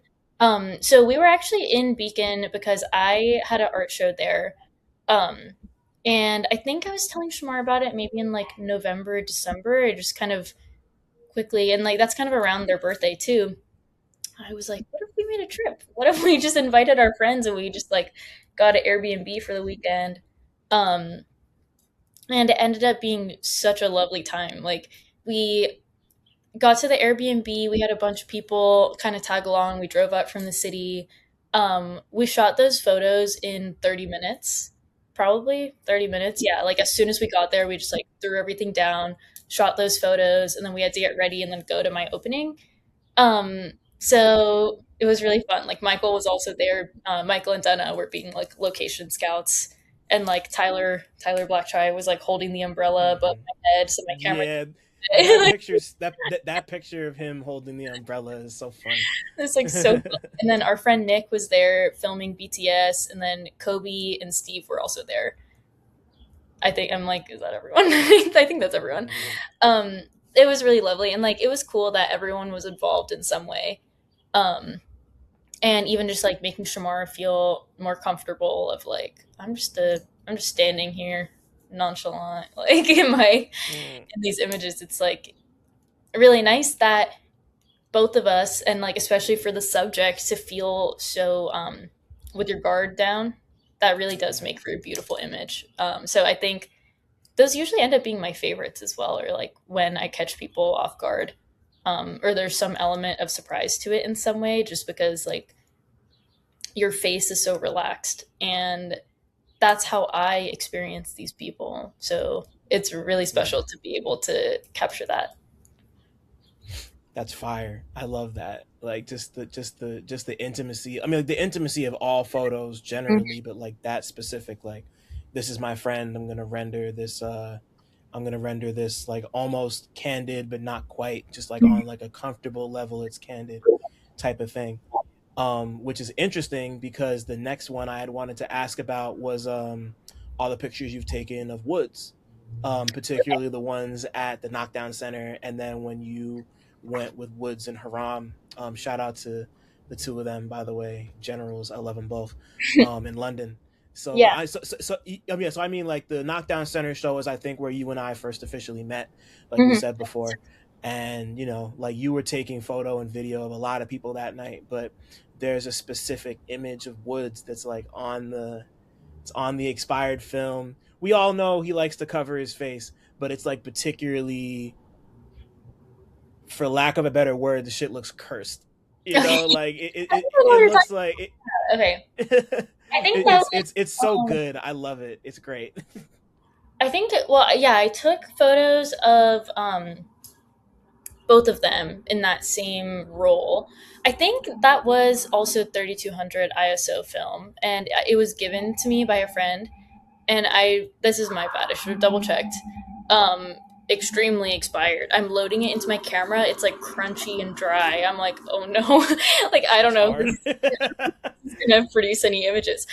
And I shot it anyway, and it did, and they turned out cursed, like you said. I thought they turned out so Yeah, cool. Um, shit was fire. Yeah. no, it was awesome, and I really liked that Zubaida was wearing a white outfit in that. So I thought it was cool that you can see her outline, and like even the outline of her hair, and you can see her face a little bit clearer too. And I think that it was just the way that the chemicals had broken down in the role. I just thought it was funny that like naturally the film kind of obscured his face more just because of that specific spot on this specific role was just dry. Like I don't know, a lot of that. I don't think I had to. I might have brightened it up a little bit when I was scanning, but I didn't like do anything to Right. conceal the space. Yeah, But no censor bar over the eyes no, I'm neither, like, you can't even see who that is. Like it's if you know kind of thing. And I think that subtlety makes those images feel so special because it's like kind of ominous. I don't know.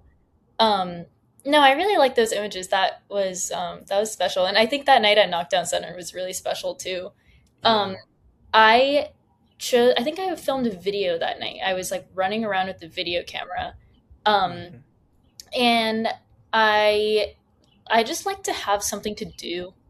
Like I think about, I feel like I've mentioned this a bunch of times already, but like it's really hard for me to just be in a social setting without a barrier in a way. Um, so I think I made that video just like for fun. No one asked me to do that. I just thought it was cool to like try and capture that night. And yeah, no, I mean, especially Haram, like it's been really cool to get to work with her since last summer because I'm kind of have access to different spaces that it would be just like harder to get access to on my own. Um, which, yeah, that's like, it's really lovely and kind of empowering. But Hmm. yeah, no, that night I did make that video for fun and it was cool because like I again had this barrier to interact in the social scenario in a way that like I was still comfortable in. Because like I feel like I'm a talkative introvert. Like if I'm comfortable, I love talking. I feel like you and I we can talk. Like, but if it's really hard for me to just like throw myself into a scenario and be able to speak to people, like it's just not what I want to do. I don't think I actually learned this in the last few years, but I don't think I started talking until I was two. So I've never really been like a verbal communication gal. Can I tell you something? People Yeah. who listen to this have heard me say it a bunch. Maybe I didn't start talking until I was 4. Really? Yeah. Oh, I was like, what'd you say? I don't know. Wait, I feel like we should have probably talked about this before, like Yeah. this Yeah, hasn't yeah, so I didn't say my first words until I was 4. wow. I'm on the spectrum, which a lot of people might not know. And I'm sure it's obvious in a lot of ways, but like, like like my parents took me to the doctor, and like the doctor was like, your son might never say a word ever, Well, like if it happens, it happens, but if not, just be prepared that he might be nonverbal. And like yeah, no, like I remember specifically when I spoke my first words. It was wow. my mom was in the bathroom, and I opened the door and I was like, "Mom," and she was like, it was a big deal when I said my Yeah. first words, because like I had to have been like 4 years old, and I haven't shut the fuck up since. Yeah. So I feel it. I get it. I I can, like, sometimes it's not necessarily a barrier thing for me, but sometimes like I really need to find a point of contact in order to Hmm. be able to talk to people, like a shared reference point, and then it becomes easy. But then other times, like I'll just be in complete throw me in the deep end. I'll talk to you about whatever the fuck type of thing, and it just kind of changes with the seasons depending on how I am, how comfortable I am, like you Yeah. were saying. So I get exactly where you're coming from. Yeah. I know I saw the smile creep up on your face, and I was like, "Oh, they're about to say something." Like, I know. No, I feel like honestly, a lot of the time, the music kind of is that social barrier, especially when it's live performance. Oh, Um, easy. yeah, like I mean, I don't know. I get really stressed just like going to bars. I feel like going to clubs is okay sometimes for me, depending on the type of club, I guess, and like what kind of DJs are playing. Um, but yeah, no, I definitely always usually need like some sort of social barrier, unless it's like Hmm. Shamar and Steve in my apartment making dinner. You know, I'm like, that's fine. Yeah. We don't need to have like droning noise. Like, it's okay. But there's very few scenarios that I'm like Right. in a group more than three where I'm not just like stressed. Like, I'm just straight up stressed the whole time, like a freaking shaking chihuahua or something. Um, Oh. but yeah, no, I mean, honestly, I think the not talking thing, um, I was thinking about it later. I was actually discussing it with the English teacher when I was in eighth grade because she was like, do your parents know how to speak English? And I was like, yes. I don't understand if this is a like, what do you mean? And Yeah. What the fuck? I mean, like, I don't know. I mean, I was offended. You shouldn't have asked that question in that way, probably. Yeah. What the? Yeah. Like.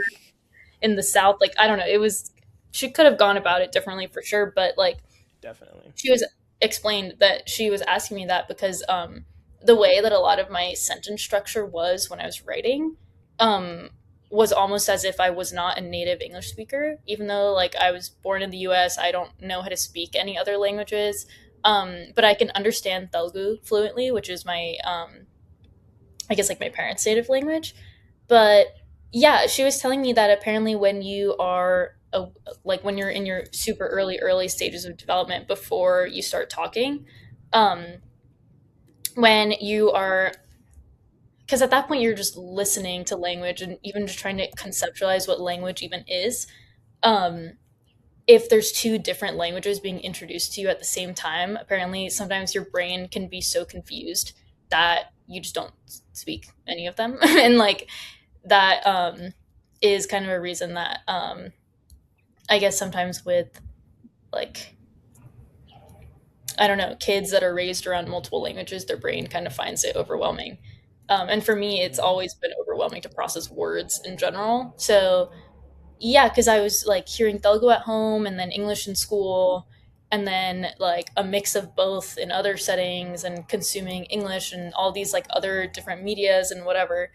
Um, so yeah, I think my brain was just kind of like did not know what was going on. Um, Wow. so even still, I feel it's weird because I feel insecure about how I speak English, but I'm like, this is the only language I know.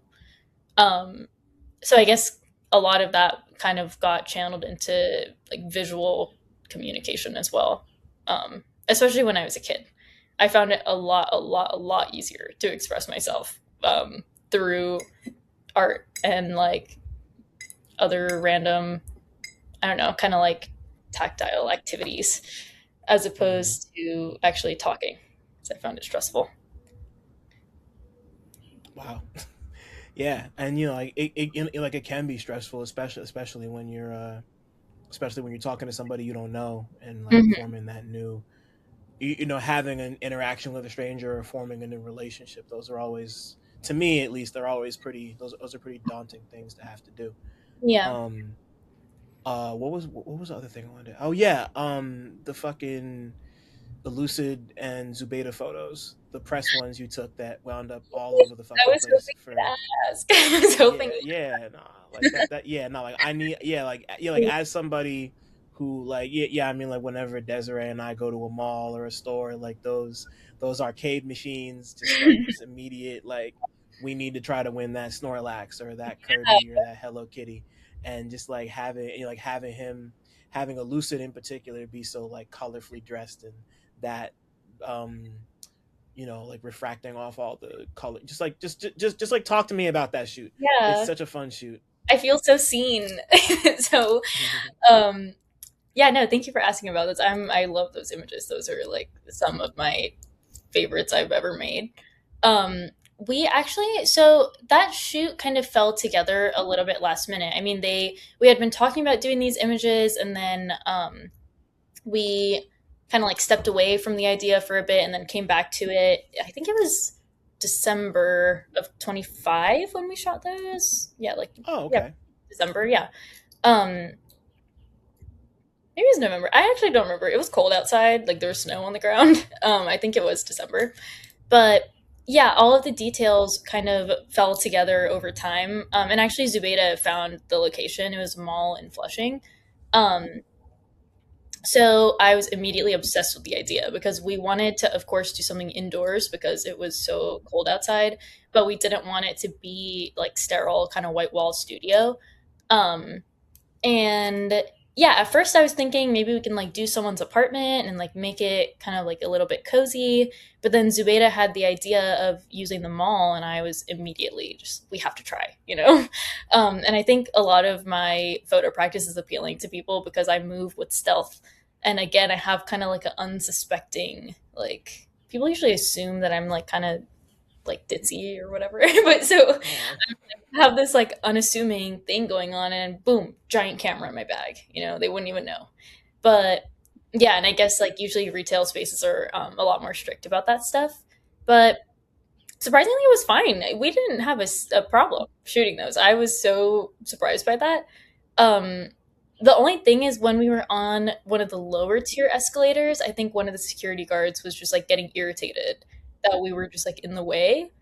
um, but other than that, like no one got mad at me, and those were all digital images, and my digital camera is like bigger than my head. So yeah, it right. was it was weirdly chill. Um, and in terms of styling, I mean, I don't want to speak for them because I don't know. We didn't really talk about it. At least with me, they didn't talk about it. They might have talked about it between each other. But I absolutely love how they were dressed. Like I feel like the colors just worked so well with each other too, with the all blue like denim on denim kind of thing with the colorful hat.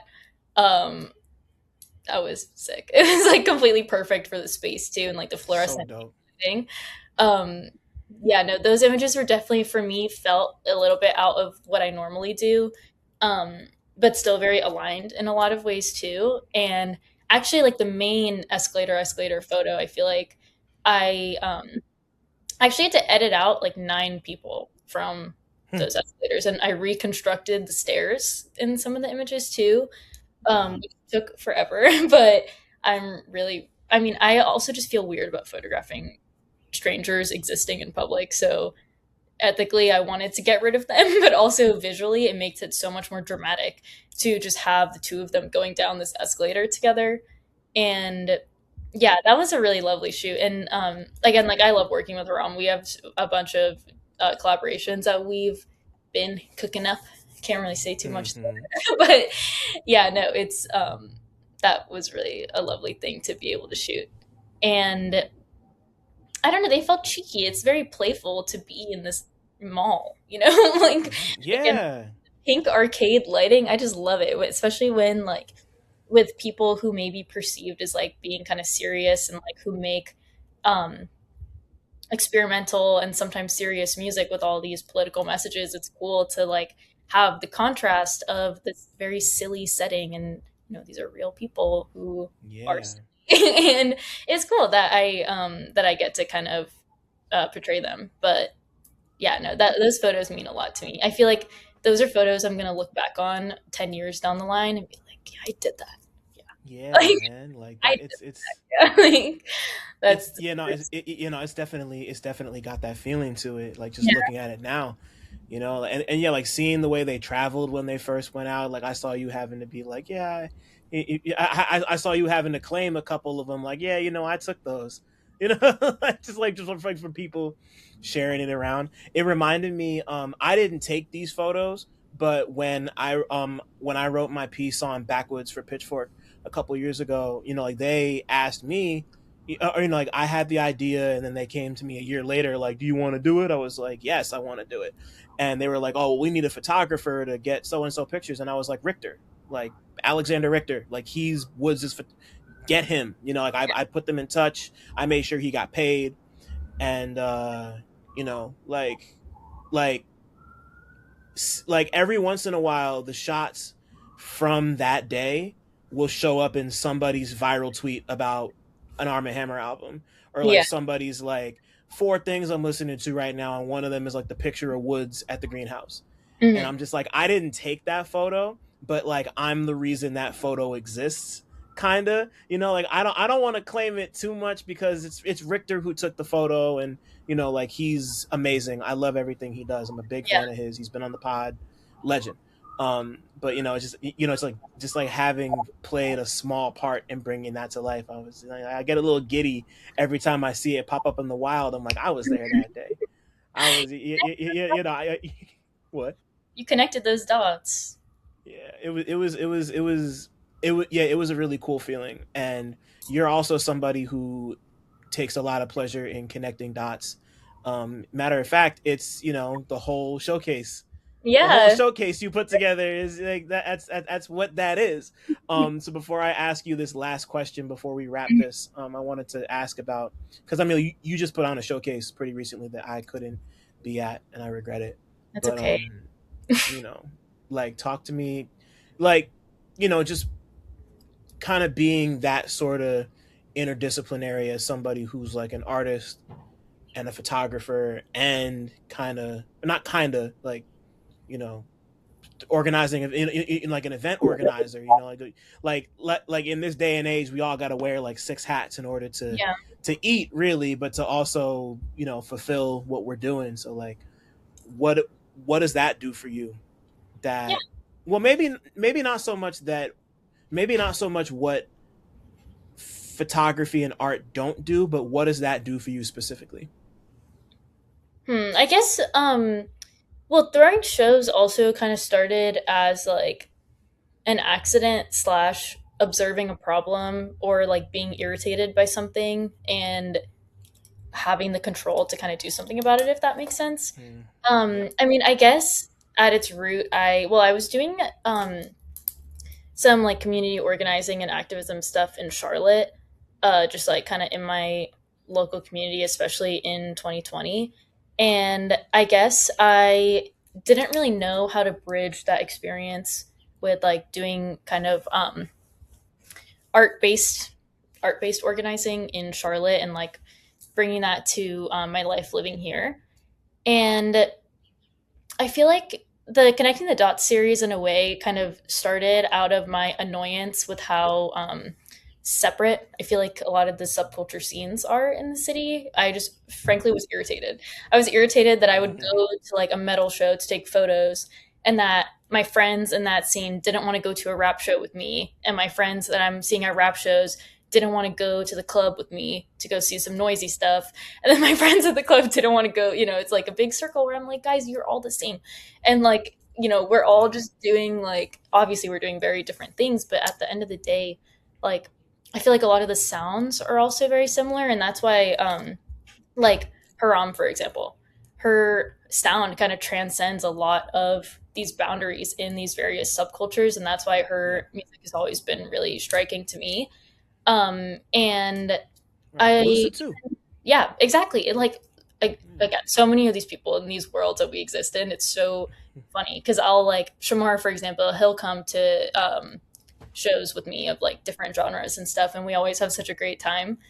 Um, but yeah, no, I mean, it's kind of the thing of like, I guess I also was thinking about how a lot of people in your life aren't in the same room unless you're getting married or unless it's like a funeral or something. And it's a little bit dramatic, but like that's kind of what I was thinking about, I guess, with like if I want all of my friends to interact, I can just have a reason, I can create the reason for them to Yeah. all be in the same room. And I'm good at email. So like that's like part of what I do for a living. So like I'll just email some people and make it happen. Like I don't know, it's not really it wasn't really something that I guess I have any experience in at all. And like I don't really consider myself to be a booker by any means. I'm not really interested in doing like this on a consistent basis. But I think it's cool that whenever I kind of have that inkling of, oh, I really like Yaz Lancaster, I wonder what they would sound like on a bill with Shamar. I'm like, oh, I can make that happen actually. And again, Yeah. because we kind of have this foundation of trust and collaboration built through making images together, it's always really cool to have a lot of people that I've photographed on the same bill. Um, so yeah, I guess that's kind of how it started and how it's been happening. I mean, it's not really a very frequent thing. Like we had the one on March 31st, and then before that, it was last July. So Okay. as of now, it's been twice a year. I guess we'll see. Um, may or may not do another one this year. I'm not really sure yet, but yeah, it's cool. Um, I really like being able to do that. It's again really special. I cry at all of them, Yeah. usually multiple times. I'll like see Oh. someone talk. Like I saw Steve talking to my friend Jock, who I met because they're a VJ, like they do he does like live coded visuals. So yeah, I met them through this band that I photographed called Death Drive. And it was cool. I just saw Steve and Jock talking, and I was like, oh, I need to walk away because I'm just like literally standing Yeah. here crying because I'm like, you guys are meeting, and to me, this is so special because I don't know, we're all doing the same stuff, and Yeah, yeah, no, like like threading those needles from across different. Like, these are all people who are connected to you, but I don't know. Like I get that. Like I get being overwhelmed by emotion when you see like that's part of the reason why something like Real Notes exists. Like yeah, I mean like these are two things that I've loved and worked in for a long time, and yeah, like there's so many similarities between them, and being able to bring people together not just through the listening of the pod, but like doing the live ones. Like it seems to appeal to like the film heads and the rap heads, and like just like kind of just like bringing people together on these two things. It's there's no better feeling in the world, especially when you can say that it's just like curated by you, and like like it's like as much as it's an extension of you, it's also like like this is like I'm just the start, and here's this tree of people I'm connected to, yeah, and like maybe you'll find something cool through that, and like that's like even like even if they walk away with like just one new artist or one new song they've never heard, and hmm like if it helps them to see, if not the similarities between all of them, at least like enjoy something different enough that it's like, yeah, I'm gonna listen to this again. Like that's yeah, like you did what you needed to do. Like you played a very tiny role in changing someone's life in that way, and like those connections are like that's the shit we live off of. That's priceless. That's what's yeah. gonna follow you down the road 15 years from now. Yeah, You no, know. definitely. And it kind of started like the first one I threw around my birthday last year. And it was at Unruly Collective, and it was a fundraiser for, I think the org is called NYC Migrant Solidarity. It's like based in Bushwick, and it's like migrant. I don't know if they're a mutual aid group. I don't know how they classify themselves, but yeah, it's like a migrant solidarity group. Um, Hmm. so we got to fundraise for them the first time. And the second time, it was at a DIY space in Bed-Stuy, and all of the ticket sales went back to the venue. So for me, it's just like I just get to be there to facilitate, and really my job is done once it's booked. I'm like I'm not performing. I'm not doing like MC stuff. Like I just have to be there. I usually try and work the merch table, just so I can like meet people. I guess like have a role that way. But Yeah. yeah, no, it is fun to create something and then let it spiral out of your control, and Yeah. whatever comes from that is like not my problem, but like that, it's exciting. Yeah, It's cool. It's 1000%. satisfying to in these like cross genre kind of shows. A lot of people come up to me after and they're like, I never expected to like this, but I really did like it. I'm like, okay. It's almost like Yeah. exposure therapy in a way where like you don't realize how much you might actually fuck with something until you are subjected to it, whether you like it or not. um Right. That's real. yeah, and part of me feels like very mischievous. I'm like, Yeah. you don't even know that you're gonna like this, but I know that you will. And like, I guess it's cool to feel so trusted to be able to curate something like that. Because again, I'm picky and specific. It all comes back to that. I'm very picky and specific. So like, Hmm. if I like something, I really, really like it. And I guess I'm kind of like curating a group of equally specific people that also kind of like has a similar taste to mine too. Yeah. And yeah, like conversely, like that leads me into the last thing I wanted to ask, which Mhm. was just this idea. Like you and I, like being a part of this scene, we go to a lot of shows. There's a lot of pros and cons to the way the scene is laid out, the way the average show is laid out and populated. I feel like you probably know where I'm going with this, but like there's a lot to be said about the ways in which women and femmes and queer folks are made to feel safe in places like that. Yeah. That like there have been steps taken and actions taken to help, but you go to the average, I hate to throw them under the bus like this, but you go to like the average backwoods show and it's just like dudes.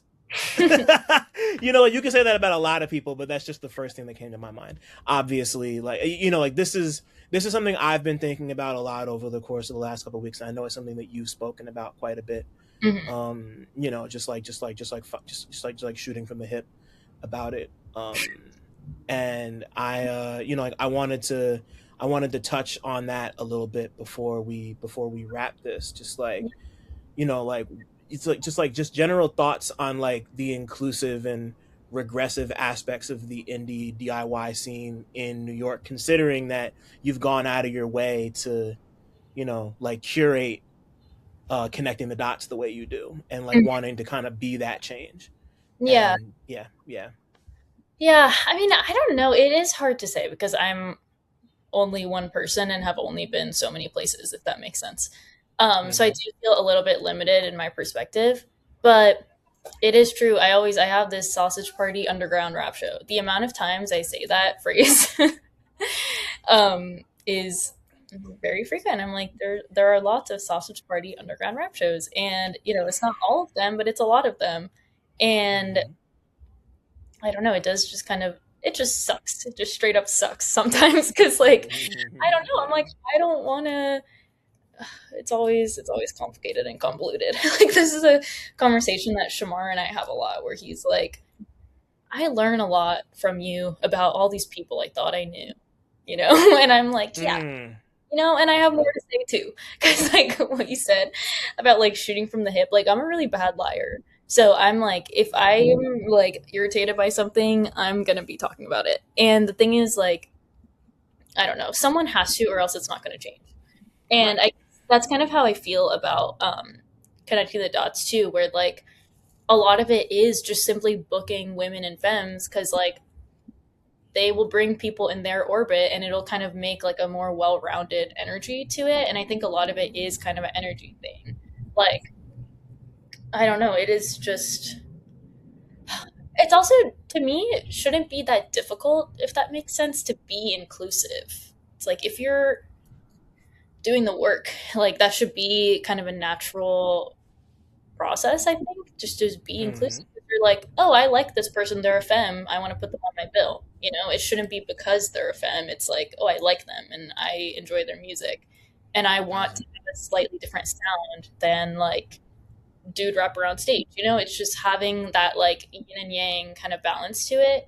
So I think even just sonically, it's just not as interesting when it's like a bit more homogenous, I guess, like in terms of identity. But yeah, I don't know. This is also kind of like just have so many thoughts about this. This is like what I think about, and I feel like what we talk about all day. And I feel like it is really kind of a thing for like men to do the work of breaking down. Um, because I mean, it's just like the rest of the patriarchy, you know, like 1,000%. Yeah. can't really like fix it from like the outside of being in those positions of power. And I don't know. There's a lot of I have Yeah. so many other thoughts about it as well, where it's like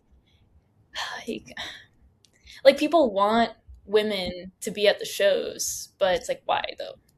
So Yeah. they're potential suitors for you? Like what do you, Yeah. or do you actually value the experiences and perspectives of women and femmes? Like Yeah. I think that's an important distinction too of like, am I only keeping women around who I'm attracted to or who I want to like play some sort of long game with? And that takes a lot of like internal unlearning as well. Um, so yeah, no, I mean, I feel like all of the men in my life, like we have lots of conversations about this too. Of like, it's also obviously like a constant effort, especially Yeah. trying to get away from this sort of cancel culture of not allowing people to grow and change. I feel like that unlearning is just gonna be present, you know, just like while trying to make things better for as long as we live, because you know these are the systems that we've been taught, so it's not going to be easy to unlearn them overnight. Yeah. But 1,000%. yeah, so I don't know, I mean, I'm a big supporter of like responsibility and hearing people out and allowing them to change, like giving them a little bit of grace, because I feel like a lot of the time people don't even know that they're making mistakes, you know, until Yeah. they're confronted. And if they kind of demonstrate change, then I feel like, yeah, just straight up like canceling, Yeah. depending on the scenario, of course. But Yeah. Yeah. No, there's definitely degrees to that. but like Yeah. I don't know, Yeah. like not booking a woman, for example, it's like it's okay, you know, like we can talk about it and we can kind of like grow and change for the better. Yeah. Um, but yeah, Yeah, yeah, no, I'm sorry to bring this up at the very it's end of this fine. conversation. I just, like it's something I think about a lot. Like Yeah. I have conversations about this with people, obviously within the space, and people Mhm. with like outside of the space who will come to the occasional show, and like will notice like like it's like people notice this stuff, and Yeah. it's worth like it's always worth talking about and like making actionable change toward like whether it's putting somebody on a bill or putting somebody or like interviewing somebody, like whatever, like and yeah, like once again, like you said, it's not just like, oh yeah, need to make sure I have like a femme here just to like Mhm. just like to check off the box. It's like, Yeah. like like we're not like like across marginalized people's everything, like we're not just like a box to check off, or like Yeah. oh hey, like I got a black dude, like I got a Asian girl, like that's not how people should be looking at that. It really is just like we're all just human at the end of the day, and as long as you just like if you make a mistake, like either A, own up to it, or B, be willing to listen to people who tell you what's going on, and B, Yeah. just like I don't know, just like it's just like I don't know, just be normal. Like I just wish more people would be normal about like the stuff that I mean, like their perspectives on like the relationship between masks and femmes, and it's like you said, it's complicated. I also have a ton of thoughts about it, and like obviously, like I'm not perfect. I'm always unlearning things and trying to like open up and just do what I can to make people feel safe and valued and appreciated just as people. Like Yeah. it's something that every man presenting person, just like as just our responsibility, in the same way that it's a white person's responsibility to do that for racism. Yeah. or an able-bodied it's go through all we could go through all the isms, like whoever like whoever benefits, it's their responsibility to make sure that other people are straight, you Hmm. know And I and guess like kind of on that note, just to add, like aside from the artists and booking side of things, I think also like the whole Reddit situation, like it feels like situation, yeah, makes it like I don't know. I guess even personally, like Reddit and Twitter situation makes it feel uncomfortable to break the ice of going to underground shows. I feel like especially as like a femme alone, I feel like for me, if I was introduced to the community through social media in that way, I probably wouldn't go to shows alone. Why would I do that? But I feel like for me, because I just started by having to go alone to go take photographs, it was like, oh, this is fine. There are usually other femmes, like it's yeah, like of course. it's and there's usually a solid amount too. Um, but I think there's also this, but I'm like, there's some truth to it as well. I don't want to say it's like entirely fictional, but there is this idea of it being kind of like a Redditor, like very man, like very man kind of hobby. And it's really interesting Yeah, when I go to shows and everyone, like a lot of the dudes I don't know there, are like just assuming that I'm someone's like girlfriend, wife, whatever, where I'm like, yeah, hey, no.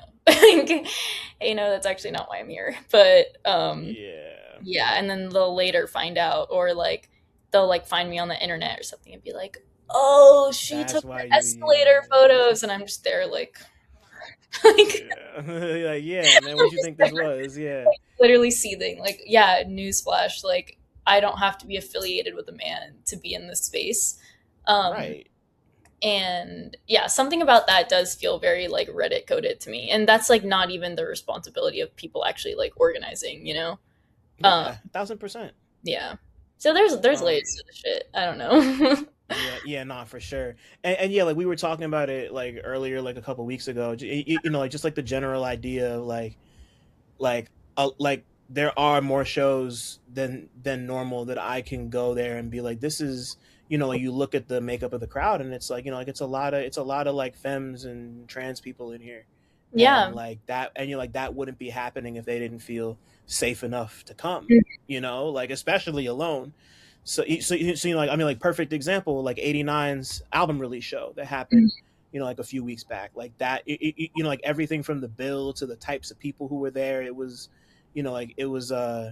You could tell everybody there really cared about what was being done, and it was done with care, Yeah. and like the environment facilitated care and appreciation on a deeper level than just like, oh, we got the one woman on the bill, like it didn't feel like that. And like always credit to '89 for that, because he's very intentional about that in a way that doesn't feel like performative or over the top. And like obviously that's an aspect that a lot of people, like some people go too far in that direction, and it feels like, what are you trying to do here, Yeah. it's, like you said, it's complicated, it's nuanced, the answers somewhere closer to the middle than maybe like the left or the right. It's a Yeah, it's just a tough issue, and one that's always just at least worth thinking about and talking, even in this kind of like spitbally way we are, Yeah. like it felt important to put as fine a point as we could on that, to Yeah. me, No, for sure. And like I don't know, again, like male allies are very important. Because like in the scenario, like many of which where like I will be the only femme, and especially again being so young, I'm just there. I feel very vulnerable sometimes where I'm like, what am I I'm doing sure, yeah. here? And it's cool because like the more I'm around, I guess like the more kind of like trusted people I have kind of around usually like at some point, even if it's not really someone I'm too familiar with. Um, so yeah, I don't know. But then again, like I'm thinking back to like Knockdown Center. That was fantastic. There were like actually, So fire. what's so funny? My friend Jock, who I cried about because he was talking to Steve. Um, I think he was actually there that night too. Like we've all just been in all these same rooms together, um, Wow. without even knowing it really. But yeah, no, I think that was like fantastically well rounded. Yeah. And I guess it's like it's changing with time too, for sure. Even like Yeah. with these groups that have been around for decades now. Yeah, for sure. Yeah, no, like yeah, you know, like that show in particular was a really yeah. No, like, I remember just looking around and surveying the crowd and talking to all the Yeah, people and being like, you know, like it didn't, you know, like it didn't feel, like it didn't feel like the women who were there were all just like the girlfriends or the wives of people who were like quote unquote here to see this. You know, like it didn't feel like that.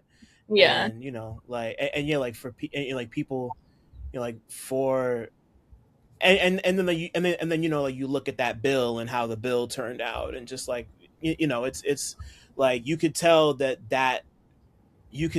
way that crowd has kind of changed over time and how intentional Woods and them are about that type of stuff and like how much it matters to them. So like that's important because these are like the you know like these are like the arbiters of like this is how we do this yeah, like like especially with somebody like Woods who people kind of like wait on bated breath to hear him talk about anything, you know, like they really pay attention to the shit he says. So you know yeah, like and the things he does, like he's somebody like you, if you know who he is, you're like watching him in that specific way. So for that to rub off on people is cool and is a net positive in my opinion.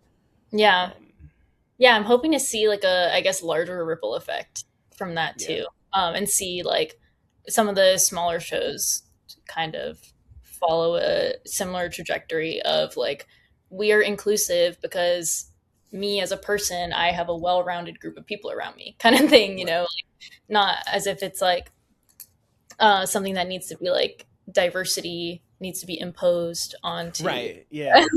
Also, like diversity, like literally as a term, is just kind of like Yeah. No. Yeah. No. I immediately think of like what's the like Captain Planet, like the uh what the fuck was like the kids, like the kind of like rainbow coalition of kids. There's oh, like the white ginger one, the black one, that you know, like it's like that type of thing, you know, yeah, like it's we like that's not what people are looking for, you know. yeah. And it's always funny when the way they do that sort of thing, it feels kind of like we got all seven of the DEI stones, you know, like on some shit like Yeah, that is so it's so funny, especially in like gallery kind of like white wall art spaces that I'm in sometimes too.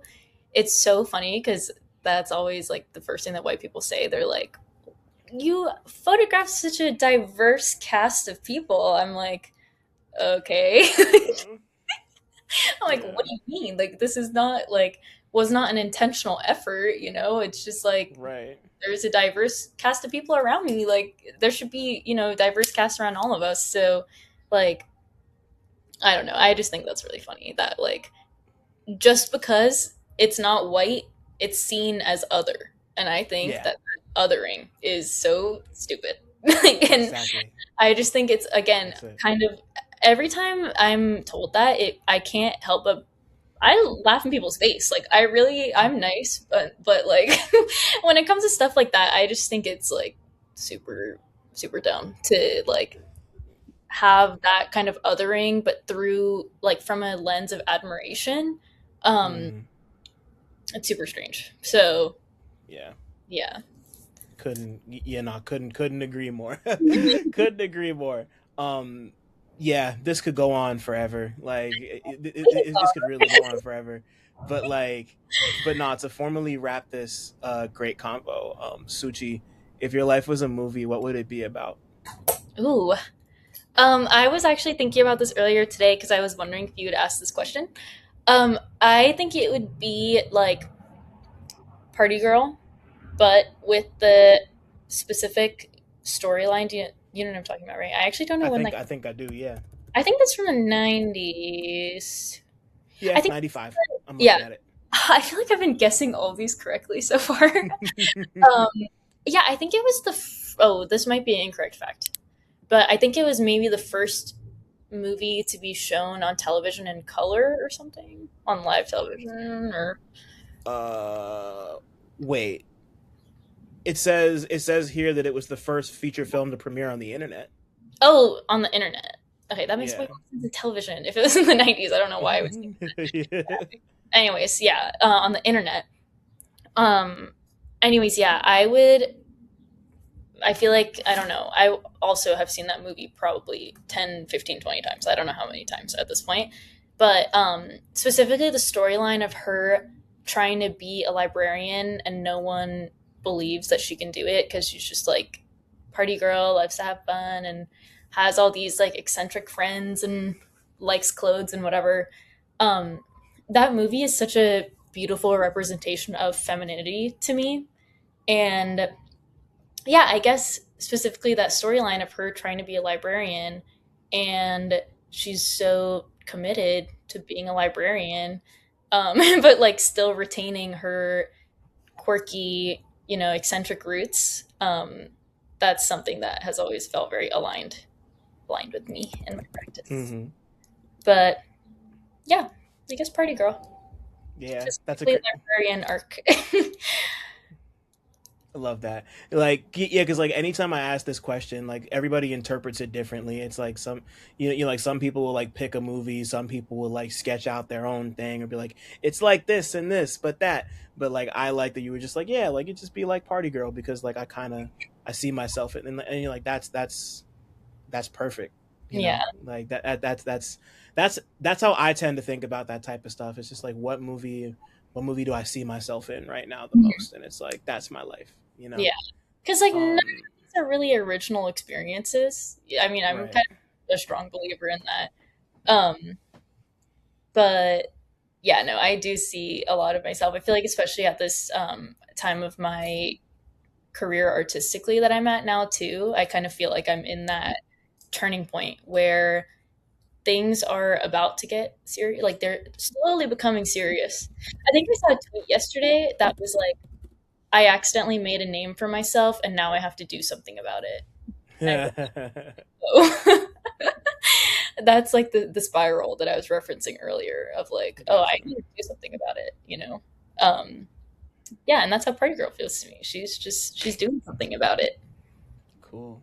Well, you're here now. Like you're here now. You've made an impression. You're doing cool shit, and I appreciate you taking over 2 hours of your time to talk to me about all that. Yeah, yeah, yeah. No, like yeah, like if I haven't said it enough before, like your work's fantastic. Your ethics fantastic.